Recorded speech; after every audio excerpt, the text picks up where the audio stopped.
የሚሏት አማርኛ አለችና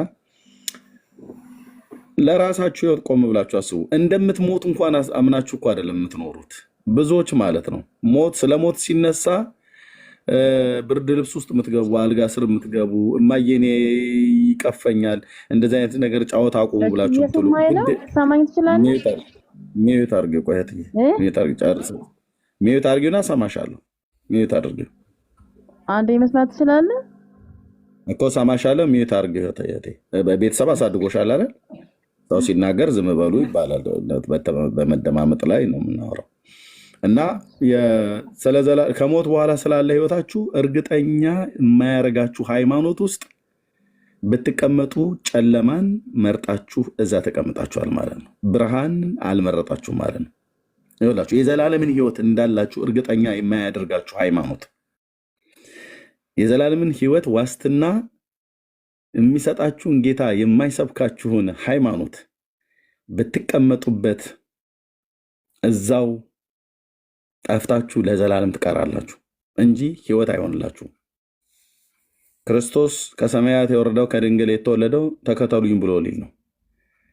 እሱን የምትከተለው ከሆነ የዘላለም ህይወት ሊሰጥህ በጎ ፍቃድ ነው። የዘላለም ህይወት ደግሞ በአንተና በእኔ በአንቺ መልካም ስራ ላይ የተመሰረተ አይደለም። ኢየሱስ ክርስቶስ ከሙታን ለምንድን የተነሳው ተብላችሁ ብትባሉ እኮ በቃ መነሳት ስላለበት ሞትን ማሸነፍ ስላለበት ነው የተነሳው ነው። ከዚህ ያለፈ ውጪ ከዚህ ያለፈ ንግግር ለኦርቶዶክሳውያን የለም። እያንዳንዳችሁ መጠየቅ እችላለሁ። ኢየሱስ ክርስቶስ ለምንድን ነው ከሙታን የተነሳው? የተነሳበት ሪዝን ምክንያቱ ምንድን ነው? የሱ ከሙታን መነሳት ከኛ ህይወት ጋር የሚያገናኘው ነገር አለ ወይ? እንደ አንድ የኦርቶዶክስ አማኝ ትንሣኤውን ከበግ እስከ ማነው ከዶሮ እስከ በግ እስከ ቅርጫ ስጋ በየዓመቱ እንግጣለን ትበላላችሁ። ግን ኢየሱስ ለምንድን ነው ከሙታን የተነሳው? ያ የሱ ከሙታን መነሳት ያ የሱ መሞት እና ከሙታን መነሳት ከአንቺና ከአንተ ከኔ ህይወት ጋር ምን የሚያገናኘው ነገር አለ ወይ? ደግሞ ምንድነው ያገኛችሁት ቤኔፊት ወይ ደግሞ ጥቅም? ምንድነው ጥቅሙ? የኢየሱስ ክርስቶስ ከሙታን መነሳት ጥቅሙ ምንድነው? ለአንተ ለአንቺ ለኔ የቀረልን። ይህን ማንም ኦርቶዶክሳዊ አይናገርም። ለምን? ስለማያውቁት እና ቃለም ብሎ የሚል ሰው ካለ ግን ኪኪ ልስጥሽ እስኪ አውሪ።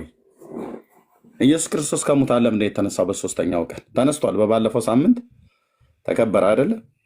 ለምንድን የተነሳው? መነሳቱ ለኪኪ ምንድን ነው የጠቀማት? ኪኪ አሁን አውሪ። ባይዘዌ እኔም አለው እያስታወሳችሁኝ። እሺ ቢኒያም እሺ ኪኪ አታወሪንም? ማይኩን ተዘጊና ቁጭ ትያለሽ። ሰው ሲያወራ መካከል ትገቢያለሽ ወይስ መክፈት አልቻልሽም? ኦኬ እሺ ደስ እሺ ቢኒያም ኦኬ ከየት ቤተ እምነት ነው? ከየት ቤተ እምነት ነው? ይሄን የሚያክል ቤታችሁ ትልቅ ቤት ከየት ቤተ እምነት ነው? አማርኛ ካልሆነ ታች አወርድሃለሁ። ከየት እምነት ነው ብዬ ስልህ ከዚህ ከዛ ምን ለምሳሌ ለምን አንብላት በላይ አማርኛ አይደለም ሰማው። ከየት ቤተ እምነት ነው? ብራዘር ጎ ቤተሰብ ሲያሳድግህ እንዴት ነው ያሳደገህ? ስትገቡ ወደ ሰው ቤት ሰላም ለዚህ ቤት ሰላም እግዚአብሔር ብላችሁ በሉ አይደል የሚባለው? ወይ ደግሞ መንገድ ላይ ስታገኛችሁ እንዴት ዋላችሁ? እግዚአብሔር ይመስገን። ከየት ሀገር ናችሁ?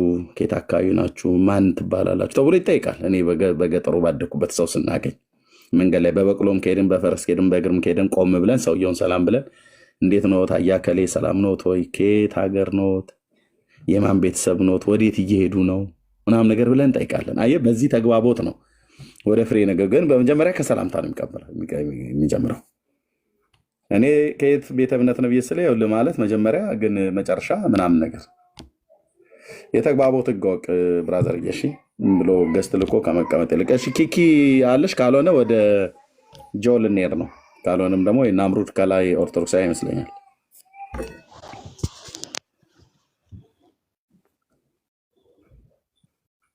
ኪኪ እሺ፣ አሁንም እንትን አላልሽም። እሺ ናምሩድ ከየት ቤተ እምነት ነው? እኔ ከኦርቶዶክስ ተዋህዶ። እሺ አያችሁት አይደል? ከየት ቤተ እምነት ነው ብዬ ስለው ከኦርቶዶክስ ተዋህዶ። እሺ እንኳን ደህና መጣ ወንድማችን። እንኳን ደህና ቆያችሁ። እንዴት ውላችሁ? እንዴት አመሻችሁ? እግዚአብሔር ይመስገን። አያችሁት አይደል? ተግባቦት አያችሁ። ሸጋ ቤተሰብ ያሳደገው፣ ጨዋ ቤተሰብ ያሳደገው፣ በስነ ምግባር ያደገ፣ በሃይማኖትም ስርዓት እንኳን ቢማርም ባይማርም ያደገ ሰው ተግባቦት ከዚህ ነው የሚጀምረው። እንኳን ደህና መጣ ብዬ ስለው እኔ በጣም ደህና ነኝ፣ እናንተ እንዴት ናችሁ? እግዚአብሔር ይመስገን። በቃ በዚህ መንፈስ ነው ስትመጡ። ቴንኪው ወንድምነትና አምሩድን አውራ። ቴንኪው ወንድማችን አምሩድ። ርዕሰ ጉዳዩ የዘላለም ሕይወት በኦርቶዶክስ በሚል ነው። አዎ የዘላለም ሕይወት በኦርቶዶክስ። ኦኬ ያው ስፔሲፋይ ማድረጉ አስፈላጊ ነው፣ ግን ችግር የለውም ማውራት ይቻላል። የዘላለም ሕይወት ለኦርቶዶክስ ብቻ አይደለም የተፈቀደው፣ ለሰው ልጆች ሁሉ ነው አይደል? እሺ አላችሁ የዘላለም ሕይወት? የዘላለም ሕይወት ማን ነው? በመጀመሪያ ተናግረናል። አላችሁ የዘላለም ሕይወት 100%።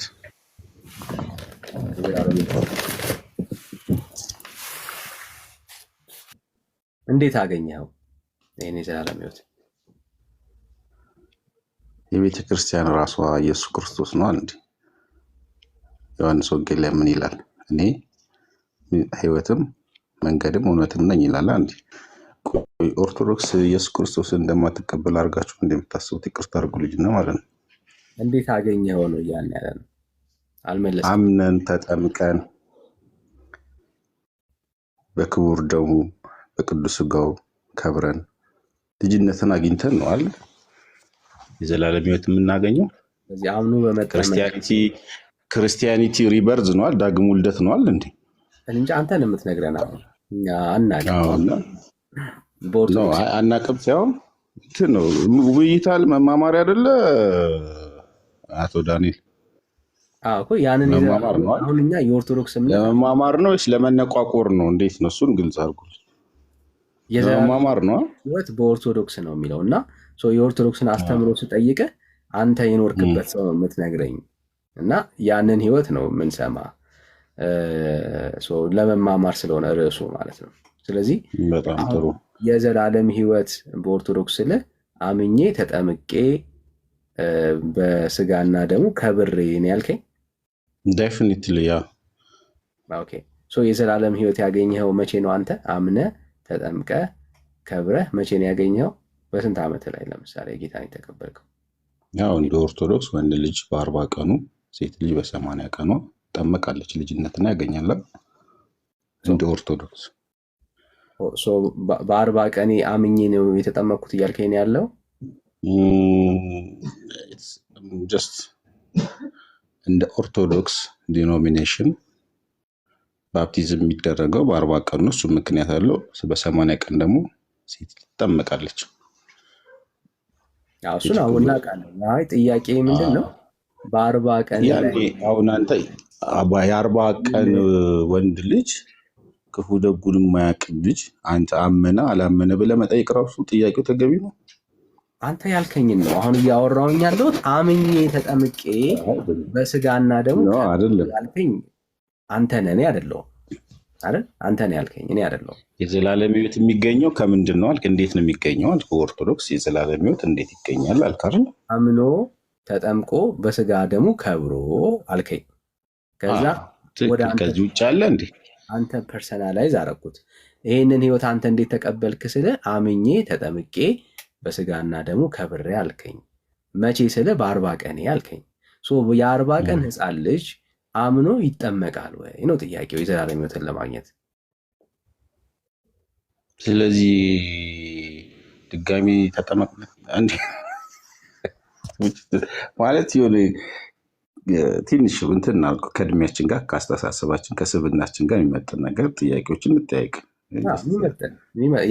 ገንቢ የሆነ ነገር እንነጋገርና ያረከውን ነገር ነው የጠየቁት። ምንድን ነው አይደለም አሁን አንተ አጠያይቅ አይመጥንም እያልከኝ ያለ? በጣም በእውነት በ40 ቀን መጠመቅ አይመጥንም እያልከኝ? አይ ጥያቄው ነው የማይመጥነው። ጥያቄው እኔን አይመጥነኝ። ያደረግከውን ነገር ሰው ሲጠይቅ ያደረግከው ነገር ካልመጠነ አይደለም። በኦርቶዶክስ ተዋሕዶ ቤተክርስቲያን የሚደረገው ባፕቲዝም ትክክል አይደለም ወደሚለው ሎጂክ ልትመጣ ስለሆነ አላልኩም። አንተ ካላልከው አይ በስተቀር ወደዛ ነው አሁን መንደርደሪያ ወደዛ ነውና፣ ግን አሁን እንትን አናርገው ፕሊስ። አሁን ምንድነው ምንም አላደረኩም። አንተን አሁን እንደዚህ ያረከው እንደዚህ ያረከው እንደዚህ ያረከው እያልክ ኔጌቲቪቲ አይሆን የሆነ ወደ ፖዚቲቭ ማይንድ ሴት እንምጣ፣ ወደ ፖዚቲቭ ማይንድ ሴት እንምጣ።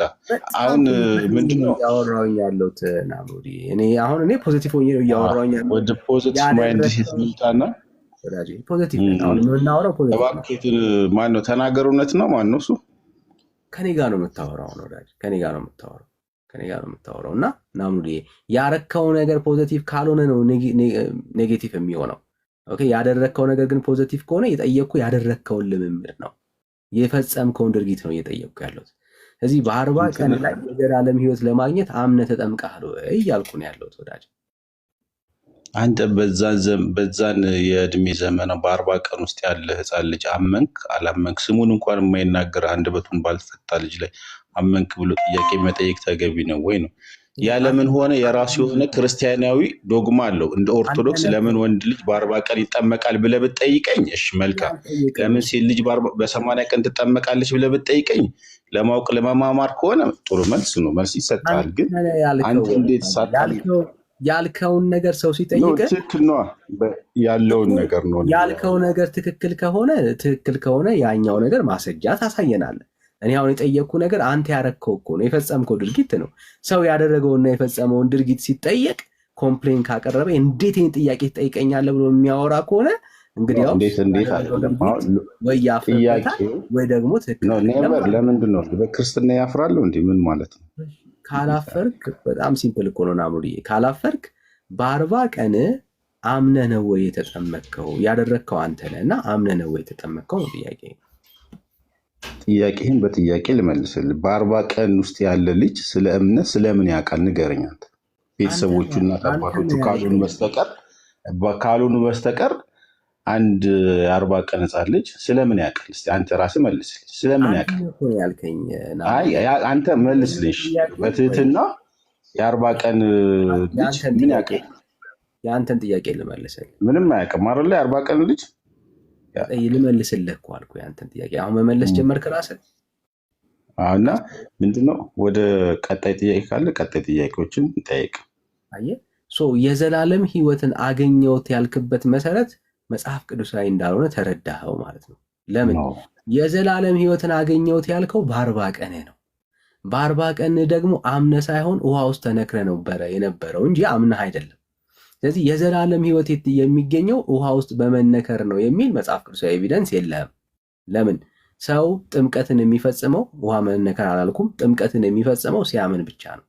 ውሃው ጥምቀት የሚሆነው እምነት የሚባል ነገር እላዩ ላይ ሲጨመርበት ነው። ስለዚህ ያለ እምነት ውሃ ውስጥ መግባት መንቦጫረቅ ነው። ስለዚህ ሳታምን ያደረግከው ድርጊት ውሃ ውስጥ ከመንቦጫረቅ ባሻገር የዘላለም ህይወት ተስፋንና የእግዚአብሔር ልጅነት ጋር የሚገናኝ ምንም ነገር የለውም። ከዛም በፊት ውሃ ውስጥ ተነክረህ ታውቃለህ፣ ከዛም በኋላ ውሃ ውስጥ ተነክረህ ታውቃለህ። አየህ በሰው ህይወት ውስጥ ምንድነው የሚያመጣው? እምነት የሚባል ያንን እምነት ደግሞ አንተ አላደረግከውም። ስለዚህ አሁን አንተ የዘላለም ህይወት አለኝ የማለት ድፍረት የለም። ኢየሱስን ማመንና መቀበል አለብህ፣ ከዛ መጠመቅ አለብህ። ኖ አሁን ሁለት ጥምቀት የለም፣ አንድ ጥምቀት ነው። ጥምቀትን የመሰረተው ማለት ነው ጌታችንና መድኃኒታችን ኢየሱስ ክርስቶስ ነው አይደል እንዴ? ወስ መነከር ብለህ አንተ ዝቅ አደረግከው፣ ጥምቀትን ዝቅ አደረግከው እንጂ አንተ ነህ ዝቅ ያደረግከው ነው ኖ አንተ ነህ ዝቅ ያደረግከው። አይደለም ሳያምኑ በመግባት ጥምቀትን ያለ እምነት ያደረግከው አንተ ነህ ዝቅ ያደረግከው። እኔማ አምኜ የምጠመቅ ሰው ነኝ ወዳጅ፣ አምኜ ተጠምቄያለሁ። የታይሚንግ ጥያቄ እኮ ነው። አሁን የዘመን ጥያቄ ነው። በ40 ዓመት መጠመቅና ለማመን ደግሞ መጎልመስ አለብህ ነው ያንተ ሎጂክ አይደል? ጎልምሳ አምነህ ተምረህ ነው የሚለው። የታይሚንግ ሳይሆን የእምነት ጉዳይ የታይሚንግ ጥያቄ ነው አይደለም። የታይሚንግ ጥያቄ ነው። የእምነት ጉዳይ ነው ወዳጅ፣ የእምነት ጉዳይ ነው። ታይሚንግ ነው። እንዴት አንተ በ40 ዓመት ለምን ተጠመቅ ለምን አንተ በስንት ዓመት ተጠመቅ ዳን? ማስረጃ ስጠኝ ወዳጅ። የታይሚንግ ከሆነ አንተ እንደምታደርገው በ40 ቀናቸውና በ80 ቀናቸው የተጠመቁ ሰዎች ካሉ አሳይ። መጽሐፍ ላይ ልታሳየኝ አትችልም። ካለ እድል ሰጥሃል። መልስ የለህም። ለእምነት ጥያቄ ነው ያለህ አይደለም። አንተ ጥያቄ አንድ ጥያቄ ልጠይቅ። ክርስቲያን ነኝ ትላለህ አሁን አንተ ወዳጅ አምኜ ጥያቄ ተጠምቄ የለህም፣ መልስ ክርስቲያን የለህም። ነኝ። ጥያቄን ልቀበልልህ። በስንት ዓመት ተጠመቅክ አንተ? ክርስቶስ ኢየሱስን አምኜ ከተቀበልኩ በኋላ ደህንነት ተምሬ ተጠመቅኩኝ። በስንት ዓመትክ? እኔ በጌታ ቤት ነው ያደግኩት። ኖርማሊ ግን በ12 ዓመቴ ላይ ጌታ ኢየሱስ ክርስቶስን እንደ ግል አዳኝ አድርጌ ተቀብዬ ከዛ ትምህርት ተምሬ ጥምቀትን አምኜ ተጠመቅኩኝ። ይሄ የእኔ ህይወት ነው፣ በክርስትና ህይወት ውስጥ ማለት ነው። በጌታ ቤት ነው ያደግኩት። ከህፃንነቴ ጀምሮ በህፃናት ኳየር ምናምን እንደሚባል እንደ ማንኛውም የወንጌል አማኝ ልጅ ነው ያደግኩት። ግን ወንጌል አስተምሮኝ አባቴ ነግሮኝ መስክሮልኝ ይህንን ጌታ ለመቀበል ዝግጁ ነኝ ብዬ ተንበርክኬ እጄን አንስቼ ይህንን ጌታ ከዛሬ ጀምሮ ልከተል ህይወቴን ልሰጥ ወስኛ ያለው ብዬ ይህን ጌታ ተቀብዬ ከዛ በቸርች ተምሬ እንደገና ተጠምቄ። ስለዚህ አንተ በ12 ዓመት ተጠመቅ። እናትና አባቶች ባስረዱ ባስተማሩ በተማርከው ትምህርት መሰረት ጌታ እንደ ግል አዳኝ አድርገህ ተጠመቅክ አይደል? ጌታችንና መድኃኒታችን ኢየሱስ ክርስቶስ በስንት ዓመቱ ተጠመቀ? መጽሐፍ እንደሚለው ማለት ነው በ33 ዓመቱ። በ30 ዓመቱ። ስለዚህ እንደ ባይብሊካል ከሆነ አንተም በ33 ዓመት ነው መጠመቅ የነበረብህ ማለት ነው። በ30 ዓመቱ ብራዘር። ስለዚህ እሺ በ30 ዓመት የሚሆን በ33 ዓመት የሚሆን አንተ ባይብሊካል ከሆነ እንደ ኢየሱስ ክርስቶስ በ30 ዓመት ነበር መጠመቅ የነበረብህ። አዘርዋይስ ባይብሊካል አይደለም። አንተ ማቹርድ አልነበርክም። ክፉና ደጉን የ12 ዓመት ወጣት ማለት አሁን ብዙም ከጠየቅ መስማት አለብህ። አየህ፣ ለዛ ነው ምን ያልኩ። ስለዚህ አንዴ ብራዘር አንተ ጋርም የታይሚንግ ችግር አለ ማለት ነው። ታይሚንግ አይደለም ያልኩ ለዛ ነው። እምነት ነው ያልኩ ለዛ ነው። አየህ፣ መጽሐፍ ቅዱስ ነው። አሁን እኛ በመጽሐፍ ቅዱስ ነው የምናወራው። በመጽሐፍ ቅዱስ ስናወራ ሰው እንዳይጠመቅ ምን ይከለክለዋል ካልክ ምን እንደሚከለክለው ላሳየ። የአንተ ጥምቀት ምንም እንደማይጠቅም እንድታይ ማለት ነው። ምንም እንደማይጠቅም እንድታየው። ይኸው ሰው እንዳይጠመቅ ምንድን ነው የሚከለክለው? እንደዚህ ያለ ጊዜ ያርቃል።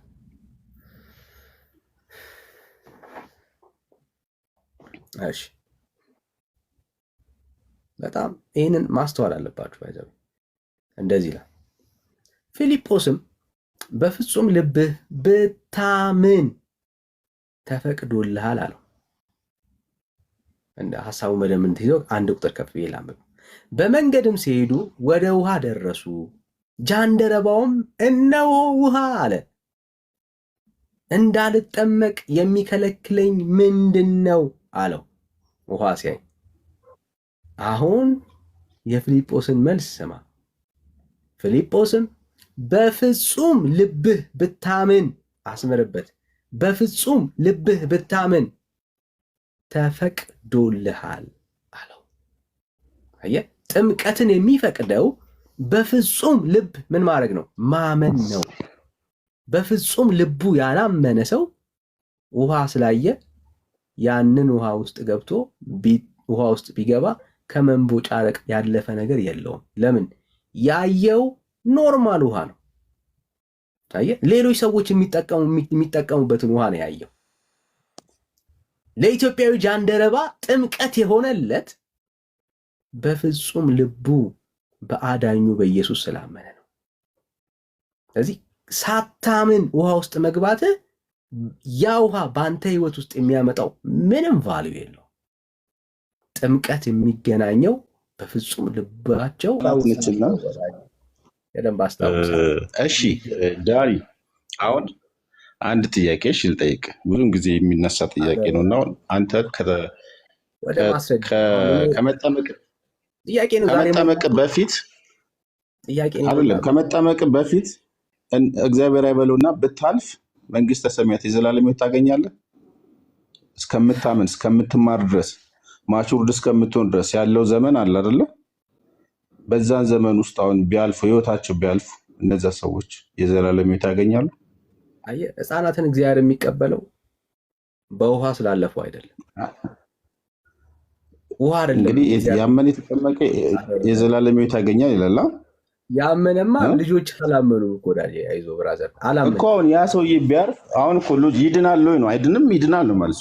ዳጂ እየሰማሁ እኮ እየነገርኩ እኮ ነው። አየህ ውሃ የሚባል አሁን በ26 ዓመቱ እየተማረ እያለ ወይ በ12 ዓመቱ እየተማረ ያለ ሊጠመቅ እየተዘጋጀ ያለ አንድ አማኝ ከመጠመቁ በፊት ቢያልፍ እኮ የዘላለም ሕይወት ያገኛል አያገኝም?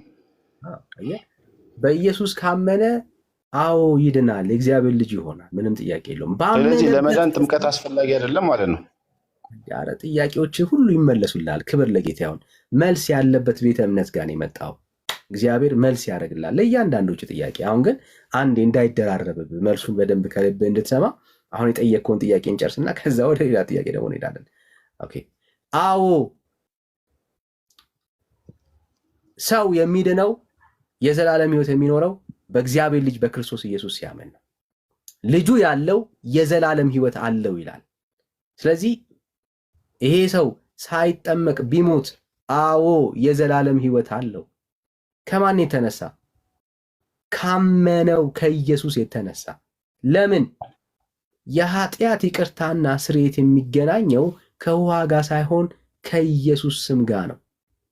ስለዚህ ሰው በዚህ ስም ካመነ የኃጢአት ስርየት እንዲቀበል ነቢያት ሁሉ ይመሰክሩለታል። ይሄ ስም የኃጢአት ስርየት የተገኘበት ስም ነው። ስለዚህ ማንም ሰው ወደዚህ ስም ከመጣ የኃጢአት ስርየትን በክርስቶስ ኢየሱስ ስም ያገኛል። ኃጢአት ስርየት ደግሞ የተቀበለ ሰው ንጹሕ ነው፣ የዘላለም ሕይወትን ያገኛል ማለት ነው። አለቀ። ጥምቀት። ስለዚህ አሁን አዳመጥኩ አይደለ? አንተም ደግሞ አዳምጠኝሽ። አዳምጥኩ አይደል? ጥምቀት ለመዳን አያስፈልግም፣ ማመን ብቻ በቂ ነው ብላል አይደለ? ለመዳን ነሳሪ አይደለም ጥምቀት። ለመዳን ወሳኝ መሰረታዊ ነገር አይደለም ይላል እያልክ ነው አይደል? ነሳሪ አይደለም። ባይብሉ ግን ምን ይላል? መጽሐፍ ቅዱስ ምን ይላል? ምን ይላል? ምን አለ? ምንድን ነው የሚለው? ምን አለ? አንድ ሰው የእግዚአብሔርን ልጅነት የሚያገኘው እንዴት ነው? አንድ ሰው በእግዚአብሔር ቃል ላሳይ እንዴት እንደሚያገኝ። አንድ ሰው ችልድረን ኦፍ ጋድ የሚለውን እንዴት ነው የእግዚአብሔርን ልጅነት የሚያገኘው? ከዛ ነው አይደል የእግዚአብሔርን መንግስት የሚወርሰው የዘላለም ሕይወት የሚያገኘው። እምነት ብቻ በቂ ስላልሆነ ማለት ነው። ላሳይ። ለተቀበሉት ሁሉ ግን በስሙ ለሚያምኑት ለነርሱ የእግዚአብሔር ልጆች የሆኑ ዘንድ ስልጣንን ሰጣቸው። አየህ፣ የእግዚአብሔር ልጅነት ስለዚህ ግድ የለም ብራዘር። ስለዚህ የምትለውን የኔ ገና እየመለስኩልህ ነው። አይዞህ ወዳጅ።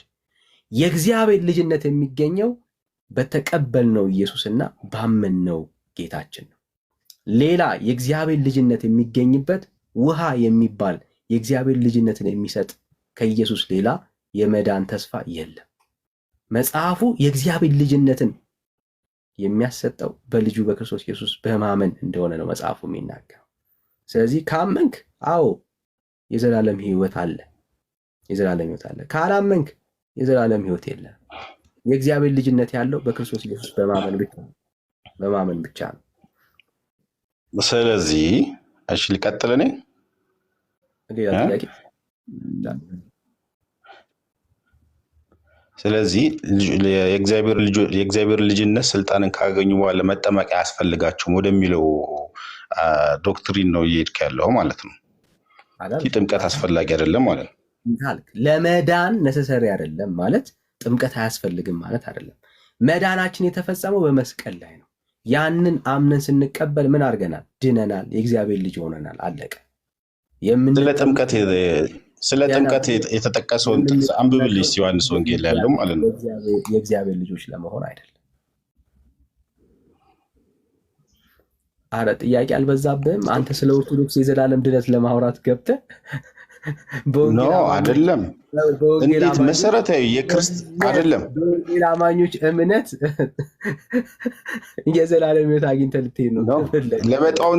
ለበጣውንቶና እየጠየኩ ነው።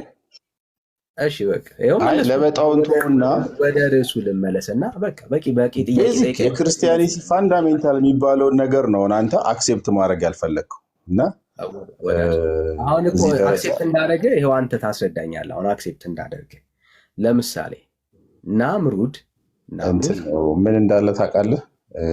እባክህ እንደማመጥ እንደማመጥ ናምሩድ የዘላ ተጠምቋል አይደል አይደል?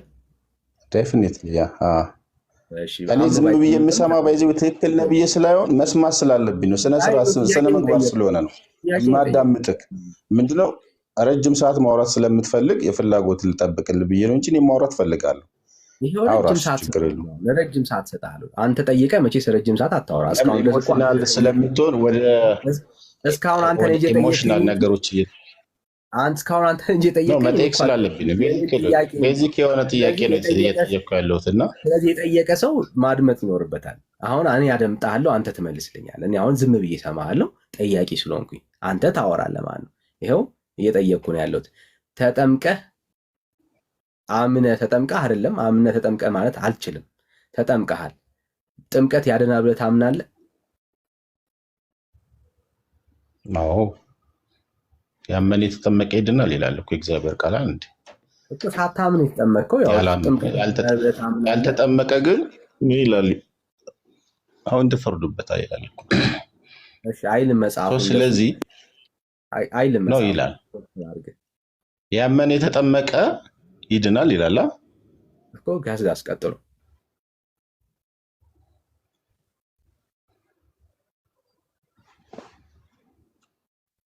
አይደል? እንደዛ ነው የሚሏችሁ ባይዘዌ መጽሐፉ ግን አይደለም። እንደዛ ነው የሚሏችሁ ሊትራሊ እንደዛ ነው የሚሏችሁ። እንደዛ ነው የሚያወራችሁ። ብዙ ጊዜ ሲሰብኩ እሱን ነው የሚያወሩት። ግን መጽሐፉ እንደዛ አይደለም። ኦኬ ፖይንት እሱ ስላልሆነ ግን ላሳየ እንድታዩ ያክል። ኦኬ አሁን አንተ ጥምቀት ያድናል ብለህ አምነህ ተጠምቀሃል። በጥምቀት የዘላለም ሕይወት አግኝተሃል ናምሩዴ?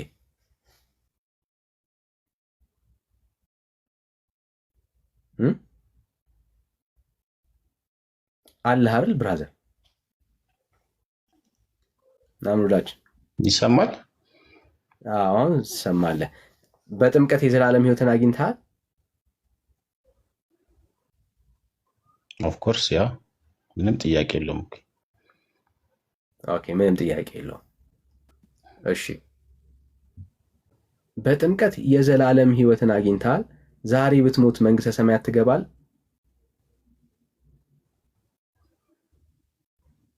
እሱን እግዚአብሔር ነው የሚያውቀው። ግን ቤዚካሊ ክርስቲያኒቲ ሪበርዝ ነው አለ፣ ዳግም ውልደት ነው አይደል? ሰው ልጅ በስጋ ከእናትና ከአባቱ ይወለዳል፣ በመንፈስ ደግሞ ከእግዚአብሔር ይወለዳል። አንድ በጥምቀት ሁለተኛ ደግሞ በክቡር ስጋውና በቅዱስ ስጋው አይደል?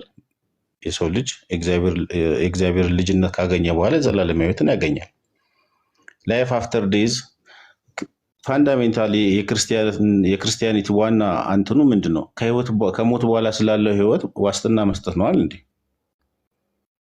ኢየሱስ ክርስቶስ ወደዚህ ምድር የመጣበት ዋና ዓላማ ምንድን ነው? ለምንድን ነው ወደ ኢየሱስ ክርስቶስ ስጋ ማርያምን ለብሶ በዚህ ምድር የተገለጠው? መልስልኝ። ለምንድን ነው ወደዚህ ምድር የመጣው? ጥያቄ ነው እንዴ ያለው ወዳጅ? አሁን ማን ጠያቂ ነኝ? እኔ ሰሚ ነኝ። አንተ ነው የምታስረዳኝ። አንተ ጠያቂ። እኔ አሁን እንዳወራ አልፈልግም። ብዙ እንዳወራ ሳይሆን አንተ ብዙ አወራለሁ ስላልከኝ አንተ ነህ ብዙ የምታወራው። እንዲሁ ለማስተካከል ያክል ስጋ ማርያምን ኢየሱስ አልለበሰም። ለማስተካከል የራሱን ስጋ ነው እንጂ የማርያምን ስጋ አልለበሰም። ባይዘው እሱ መታረም በመስቀል ላይ ያፈሰሰው የቆረሰው የራሱን ስጋና ደም ነው እንጂ የማርያምን አይደለም። እንደሱ የሚባል አስተምሮ ከማርያም ስጋን አልነሳም እኮ። አሁን የምታወራው ዘርን ስለመካፈል ከሆነ አዎ ዘርን ተካፍሏል ኢየሱስ። ከማን? ከማርያም፣ ከቅድስት ድንግል ማርያም። በመስቀል ላይ ግን ይዞት የወጣው የራሱን የገዛ ደሙ ነው። ለዚህ ነው ቤተክርስቲያንን በገዛ ደሙ የዋጃትን ነው የሚለው መጽሐፉ። ስለዚህ የገዛ ደሙ ማነው? የራሱ ደም ነው፣ የማርያም ደም አይደለም፣ የማርያም ስጋ አይደለም ወዳጅ። ሊትራል እንደሱ። ይህን ትምህርት ኬታ መጣሁ ወይስ ፕሮቴስታንቱ ዓለም እንደዚህ ነው የሚያምኑ? መጽሐፍ ምን ነው የምትለኝ? ከማርያም ስጋን አልነሳም። ለማረም ያክል ነው። ስጋን አልነሳም የምትልበት ሴንስ አንደርስታንድ እንድታደርገው ነው። ስጋን አልነሳም የሚለውን ሴንስ ስጋን አልነሳም የለም። እዚህ ጋር እናቁም። ዳኒ ሰላሙን ወዳቸዋለሁ፣ አከብራቸዋለሁ። እግዚአብሔር ከእናንተ ጋር ይሁን። ሰላሙን በቃ እዚህ ጋር ከዚህ በላይ መሄድ አልፈልግም። አንተ ነው ያልከው ስጋን አልነሳም ያልከው አንተ። ጂሰስ ሰላሙን እሺ፣ ሁላችሁ ደህና አደሩ። አይዞህ ተው በቃ ሂድ።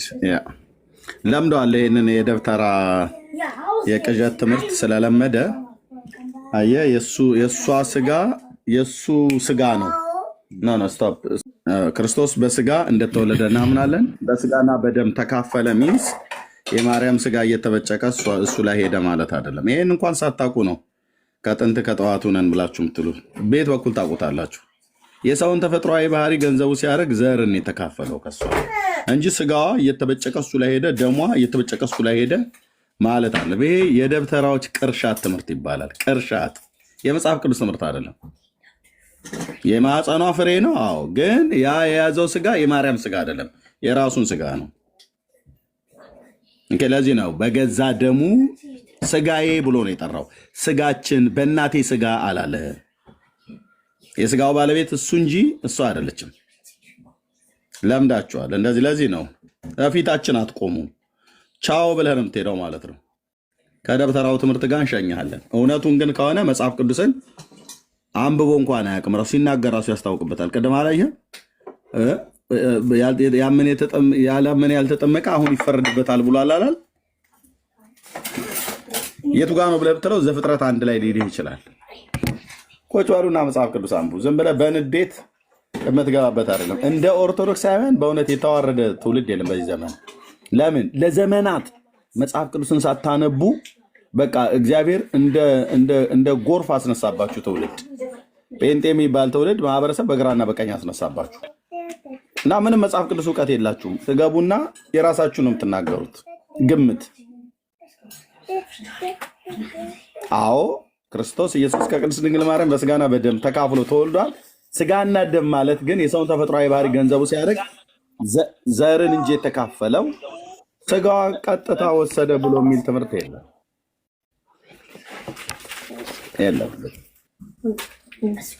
እሺ ወንድምነት ቴንኪው ተባረክ። ናሆም ከየት ቤተ እምነት ነው? ናሆም ኦርቶዶክስ እንኳን ደህና መጣ። ከኦርቶዶክስ ቤተ እምነት እሺ፣ እንኳን ደህና መጣ። ኦኬ፣ የዘላለም ሕይወት በኦርቶዶክስ እያለ ነው። እንደ አንድ ኦርቶዶክሳዊ አማኝ የዘላለም ሕይወት አለ? አዎ አለኝ። ኦኬ፣ ማሰጥቶ ነው ያለ ወይ ሰርተህ ነው ያገኘው? ጌታችንም መድኃኒታችን ኢየሱስ ክርስቶስ አድኖኛል። እየዳንኩም ነው፣ ወደፊትም እድናለሁ ብዬ ደግሞ ተስፋ አደርጋለሁ። የመዳናችን እንትን እንደዛ ነው እኔ ማምነው ማለት ነው። አድኖሃል? ከቀደመው በደል ከአዳም በደል ድነናል። ከዚህ በኋላ ደግሞ እሺ እየዳንም ነው እንድናለንም። መልካም ነው። አጃቢ ነው ይላል የሐረር ሰው። ኦኬ፣ እስቲ እንደዚህ ካሜራ ከፍቼ አንድ ነገር ላሳይ። ኢትዮጵያ ውስጥ አንድ ነገር አትናገር ዳኒ። ማን ነው እንትን የሆነ ድምፅ ያስተጋባል ከበስተጀርባ እና የከፈትከው ነገር አለ ይመስለኛል። ኢትዮጵያዊ ሳይመረምር ቀጥታ የሚቀበል የዋህና ሚስኪን ህዝብ ነው። ህዝቤ ጅላጅል አትለው።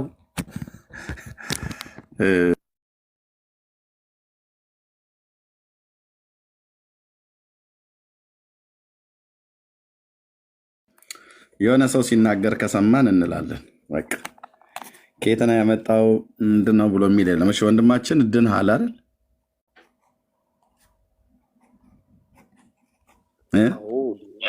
ድኛለሁ። አዎ። ኦኬ፣ እሺ። እየዳንክ ነው? አዎ።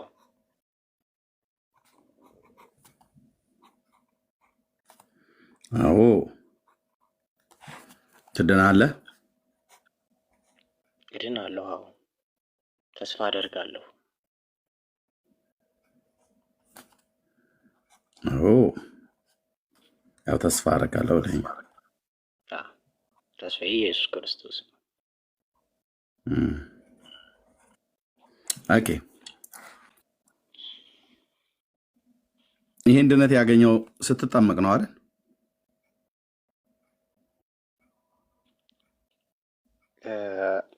በትክክል ምክንያቱም ጌታችን መድኃኒታችን ለኢየሱስ ክርስቶስ ምን ይለዋል? ዳግመኛ መወለድን ባስተማረው እንትኑ ላይ ቅርታ መጽሐፉን አውጥቼ እንትን ማለት እችላለሁ። ችግር የለም አውቃለሁ።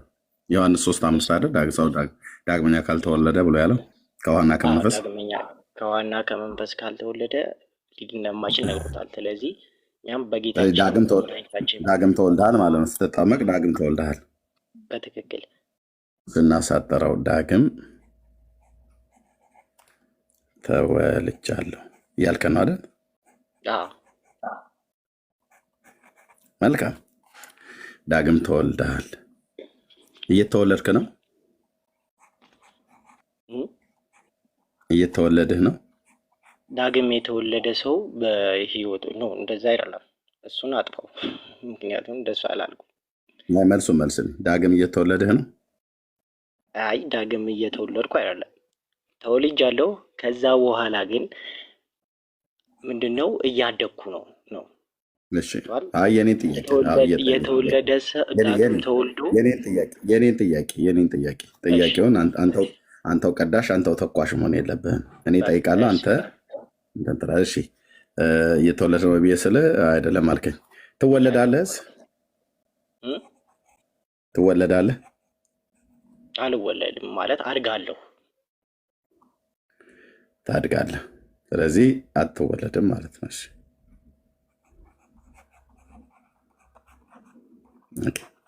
ኦኬ። ስትጠመቅ ጸድቀሃል?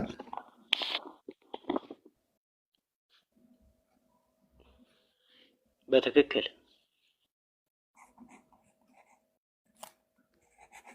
አዎ። እሺ ጸድቀሃል አይደል? አዎ። በምንድን የጸደቅከው? በእምነት ወይስ በስራ?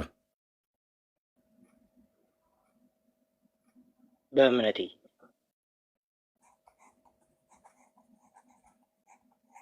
እሺ በእምነት እየጸደቅክ ነው? አዎ ጽድቅን እያደረግኩ ነው። በምንድን ነው እየጸደቅ ያለው? በምንድን ነው እየጸደቅ ያለው? እምነትና ስራን አስተባብሮ በመያዝ እኮ። በምንድን ነው አሁን እየጸደቅ ያለው? እምነቱ እዚህ ስላለ ኦኬ። በምንድን ነው እየጸደቅ ያለው? ኦኬ ሁለቱን አስተባብሮ በመያዝ እምነትና ስራዬ።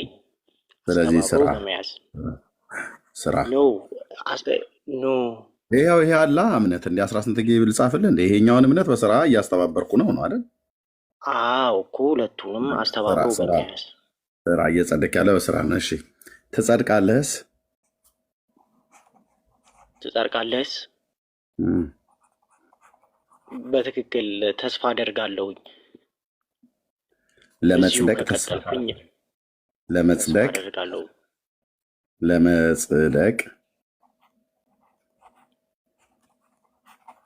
ለመጽደቅ ተስፋ አደርጋለሁ አይደል ያልከኝ? አዎ ለመጽደቅ ተስፋ ታደርጋለህ አይደል? እግዚአብሔር ያግዘኝ። አዎ እዚህ ጋር እኮ ግን ጸድቅ ያለው ብለኸኛል።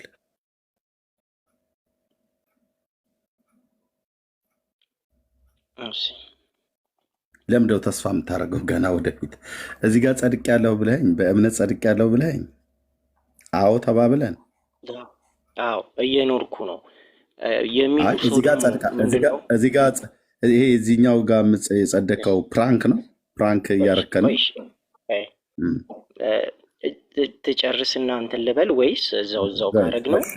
አፋፌን አትበለኝ እኮ አፋፌን አትበለኝ። አለለም በል ካጠል እሺ ምንድነው ዳግም ተወልጃለሁ አልኩ። ኦኬ እየተወለድክ ነው ወይ አልከኝ። እየተወለድኩ አይደለም። ዳግም የተወለደ ሰው ምንድነው የሚያደርገው? የሰው ልጅ ከተወለደ ወዴት ነው የሚሄደው? ወደ ማደግ ነው የሚሄደው። እያደገ በሄደ ቁጥር ደግሞ ከዛ በኋላ ያለው ደግሞ ምንድነው? ወደፊት ያለው ደግሞ ምንድነው? ምንድነው? የማይታወቅ ነገር ነው።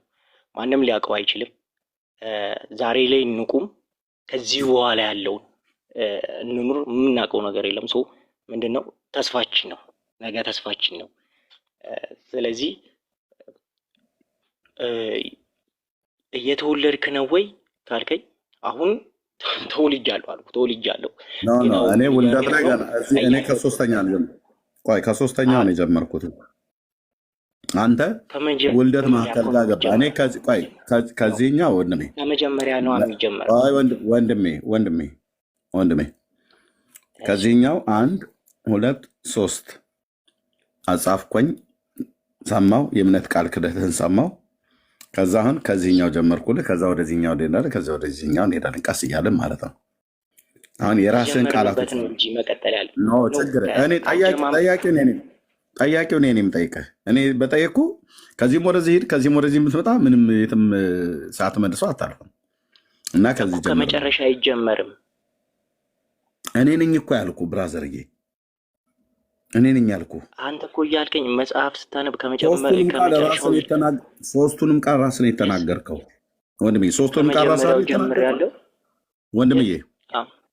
ካልሆነ ወደ ሌሎች ሰዎች እድል ሰጣለሁ። እኔ ምንም አያናዘኝም። እዚሁ የራስህ ቃል ተምታቶብህ ግራ ከገባ በቃ ካልተምታታብህ ነው። እዚህ ጋር ጸድቅ ያለው ብለኸኛል አይደል? አዎ ጸድቅ ያለው እውነተኛ ጽድቅ ነው። ይሄ ጽድቅ ትክክለኛ ጽድቅ የተረጋገጠ ነው። አዎ የተረጋገጠ ነው። ማን ያጸደቀ? ጌታችን መድኃኒታችን ኢየሱስ ክርስቶስ በደሙ ዋጅቶኝ በቃ አጸደቀ። በትክክል ይህን ጽድቅ በእምነት ነው አይደል የተቀበልከው? አዎ በእምነት። ምን ሰምተህ ነው ያመንከው? ምን ሰምተህ ነው ያመንከው? እምነት ከመስማት ስለሆነ ምን ሰምተህ ነው ያመንከው? ጌታችን መድኃኒታችን ኢየሱስ ክርስቶስ ጌታ እንደሆነ አምናለሁ። ምን ሰምተህ ነው ያመንከው ነው ያልኩህ። ምን ሰምተህ ነው የጸደቅከው? ምን ሰምተህ? የሰማው ምንድን ነው? እምነት ከመስማት ነው ብሎ ስለሚል ምን ሰምተህ ነው የጸደቅከው? ለመጽደቅ አምነሃል። ለማመን ምን ሰማህ? ለመጽደቅ አምነሃል። ለማመን ምን ሰማህ? ቃሉን።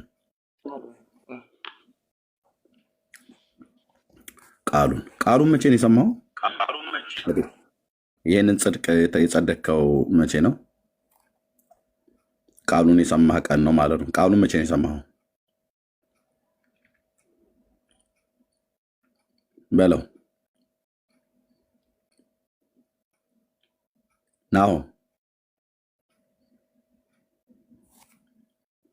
ናሆ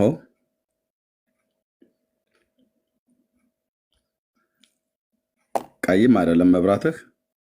ማይኩን ከፍተህ እሺ።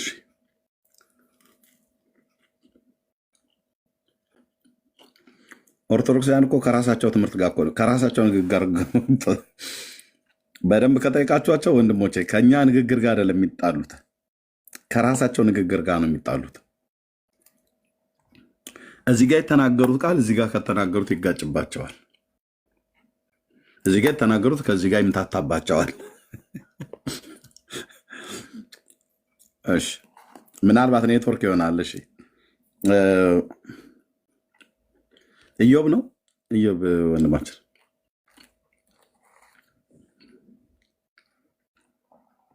አይ ኔትወርክ ሊሆን ይችላል። የኔትወርክ አወጣጥ ይመስለኛል።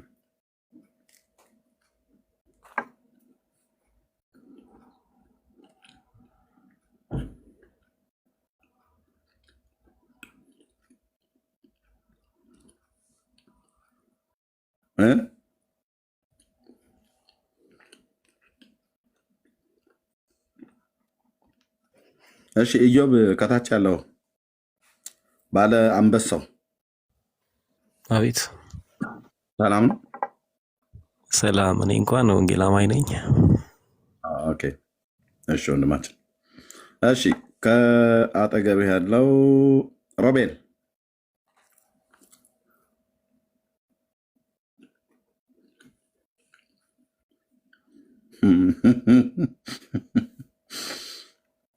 እሺ ራስ አቤት ሰላም ነው? እግዚአብሔር ይመስገን። ከየት ቤተ እምነት ነው ወንድማችን? ኦርቶዶክስ ተዋህዶ። የዘላለም ሕይወት አለ በኦርቶዶክስ ቤተክርስቲያን አግኝተሃል አንተ? አዎ። በምን አገኘ?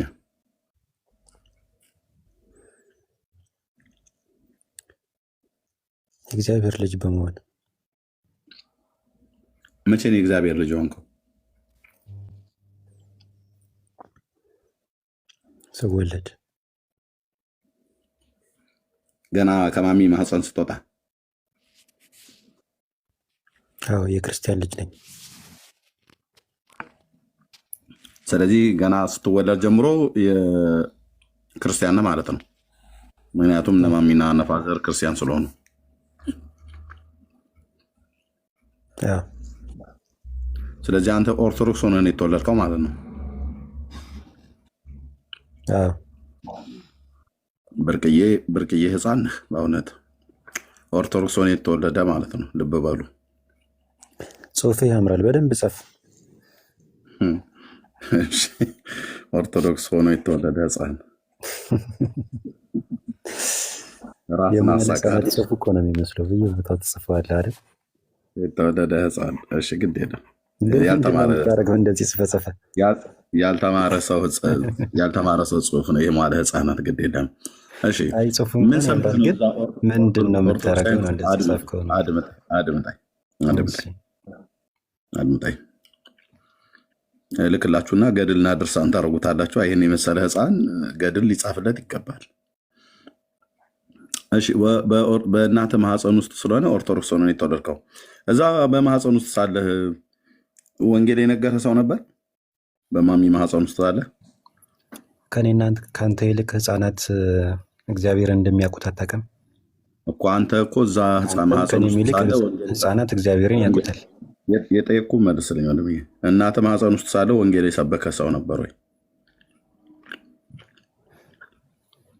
ምክንያቱም ያንተ ክርስትና እዛ ስለሚጀምር ማለት ነው። ክርስትና እኮ ከመስማት ብቻ አይደለም። ከዛ ማህፀን ውስጥ ሆነ ስብከት የሰበከህን ሰው ታስታውሰዋለህ ወይ ነው እያልኩ ያለሁት። ለምን ትሰበካለሁ?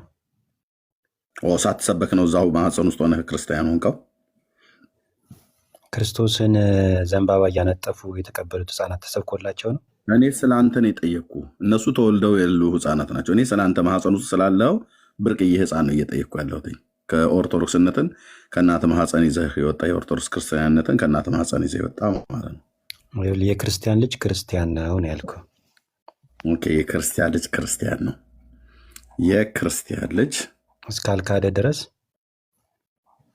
ኦኬ ክርስቲያን ነው። እሺ የተጠመቅከው ምን ለመሆን ነው? የእግዚአብሔር ልጅ ለመሆን ዳግም ለመወለድ።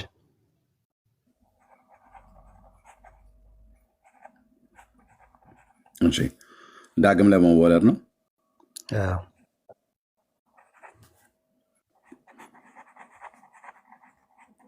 እሺ ዳግም ሳትወለድ ነው እንደ ክርስቲያን የሆንከው እዚህ? አዎ ክርስቲያን ነበር፣ ግን ክርስትናዬን ደግሞ ክርስቲያን ነበርክ። ዳግም ሳትወለድ ነበር ክርስቲያን የሆንከው? የክርስቲያን ልጅ ስለሆንኩ የተጠመቁ በክርስቶስ ያመኑ ቤተሰብ ልጅ ስለሆንኩ ክርስቲያን ነኝ። ስለዚህ ክርስቲያን የሆንከው አንተ ዳግም ሳትወለድ ነው ማለት ነው። አዎ።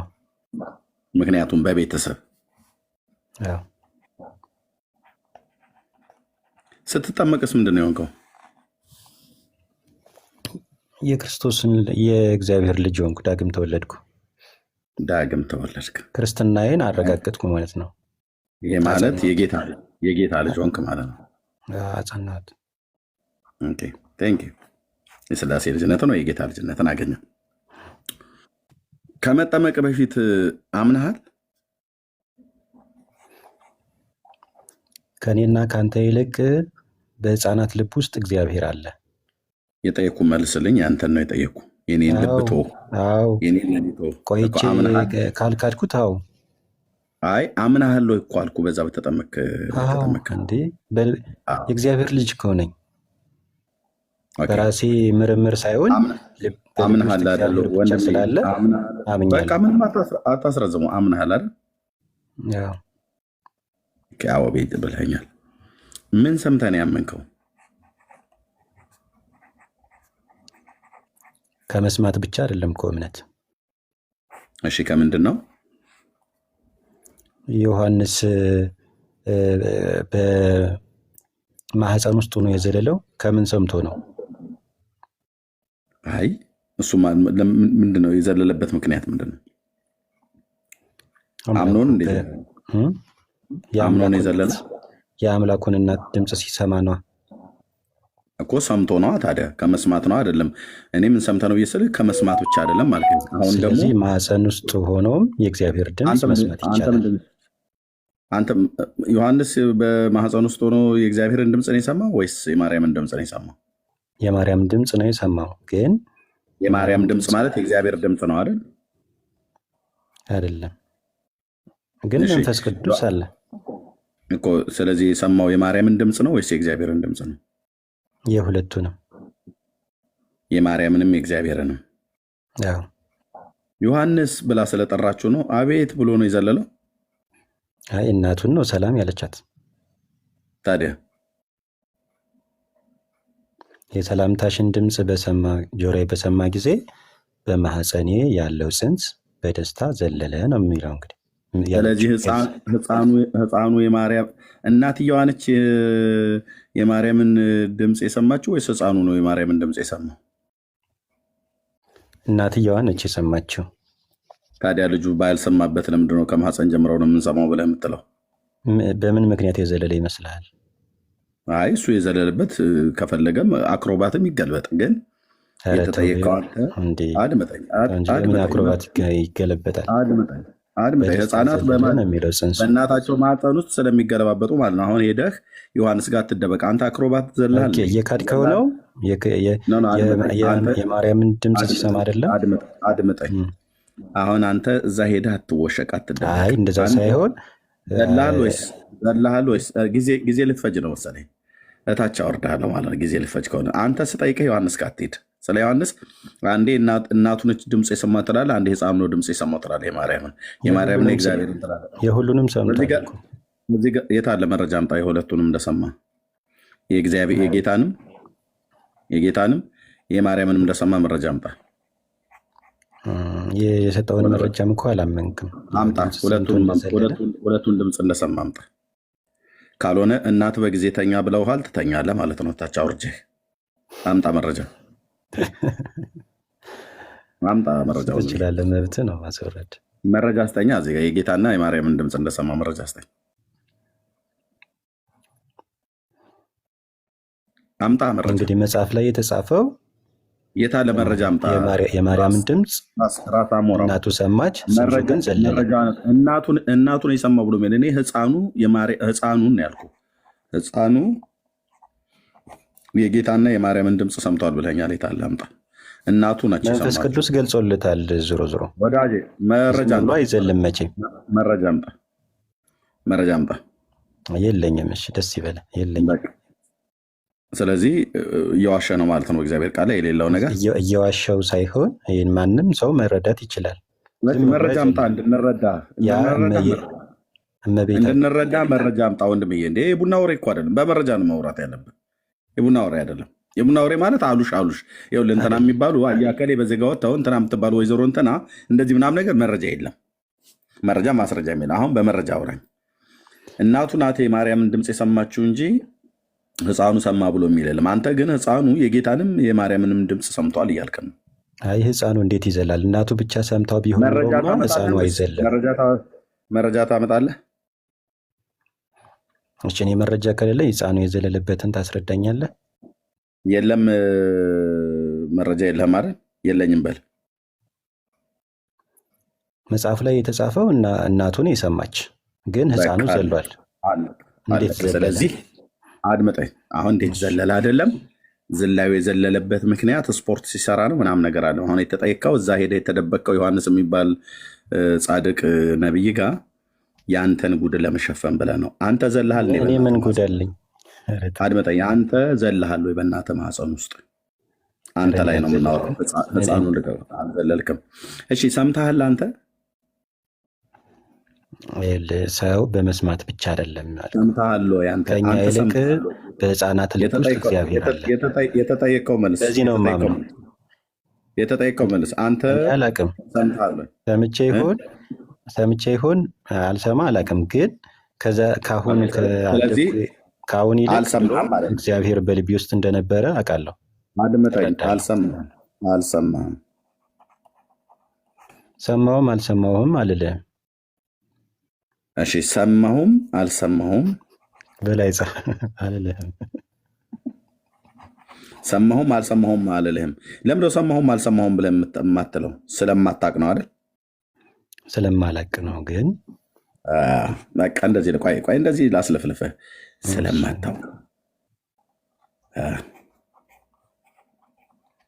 ስለማታውቅ ነው። ለምንድነው የማታውቀው? እድሜ ስለማይወስን ነው አይደል? እድሜ አይወስንም አይደል? ለማወቅ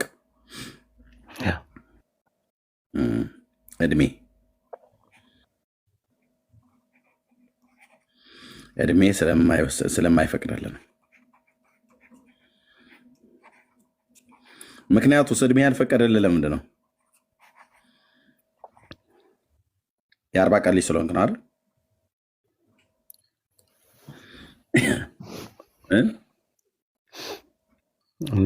እንግዲህ በለው እንጂ እንዴ እዚህ ጋር የለም ወንድሜ። ጨዋታው እኮ ደርቶ ጨዋታው ደራ ይላል። እድሜ ያልፈቀደልህ ለምንድን ነው? የ40 ቀን ልጅ ስለሆንክ ነው ወይስ የ40 ዓመት ልጅ ስለሆንክ ነው? አይ አሁን እኮ ዋና ፖይንት የምንድን ነው መሰለህ? ዋናው ፖይንት ላይ ነን። የ40 ቀን ልጅ ስለሆንክ ነው እድሜ ያልፈቀደልህ ወይስ የ40 ዓመት? 40 ቀን እንደሞላህም እኮ አታውቅም። ስለዚህ ተጠመቅ ግን የተባልከው እግዚአብሔር ጸጋ በውስጥ ይኖራል፣ ግን ያን ነገር አታስታውስም። የተጠመቅከው ግን በ40 ቀን ነው ተብለህ ነው አይደለ? አዎ በ40 ቀን የተጠመቅኩት። 40 ቀን የ40 ቀን ማሙሽ የ40 ቀን እድሌ ሳይሆን የ40 ቀን ህፃን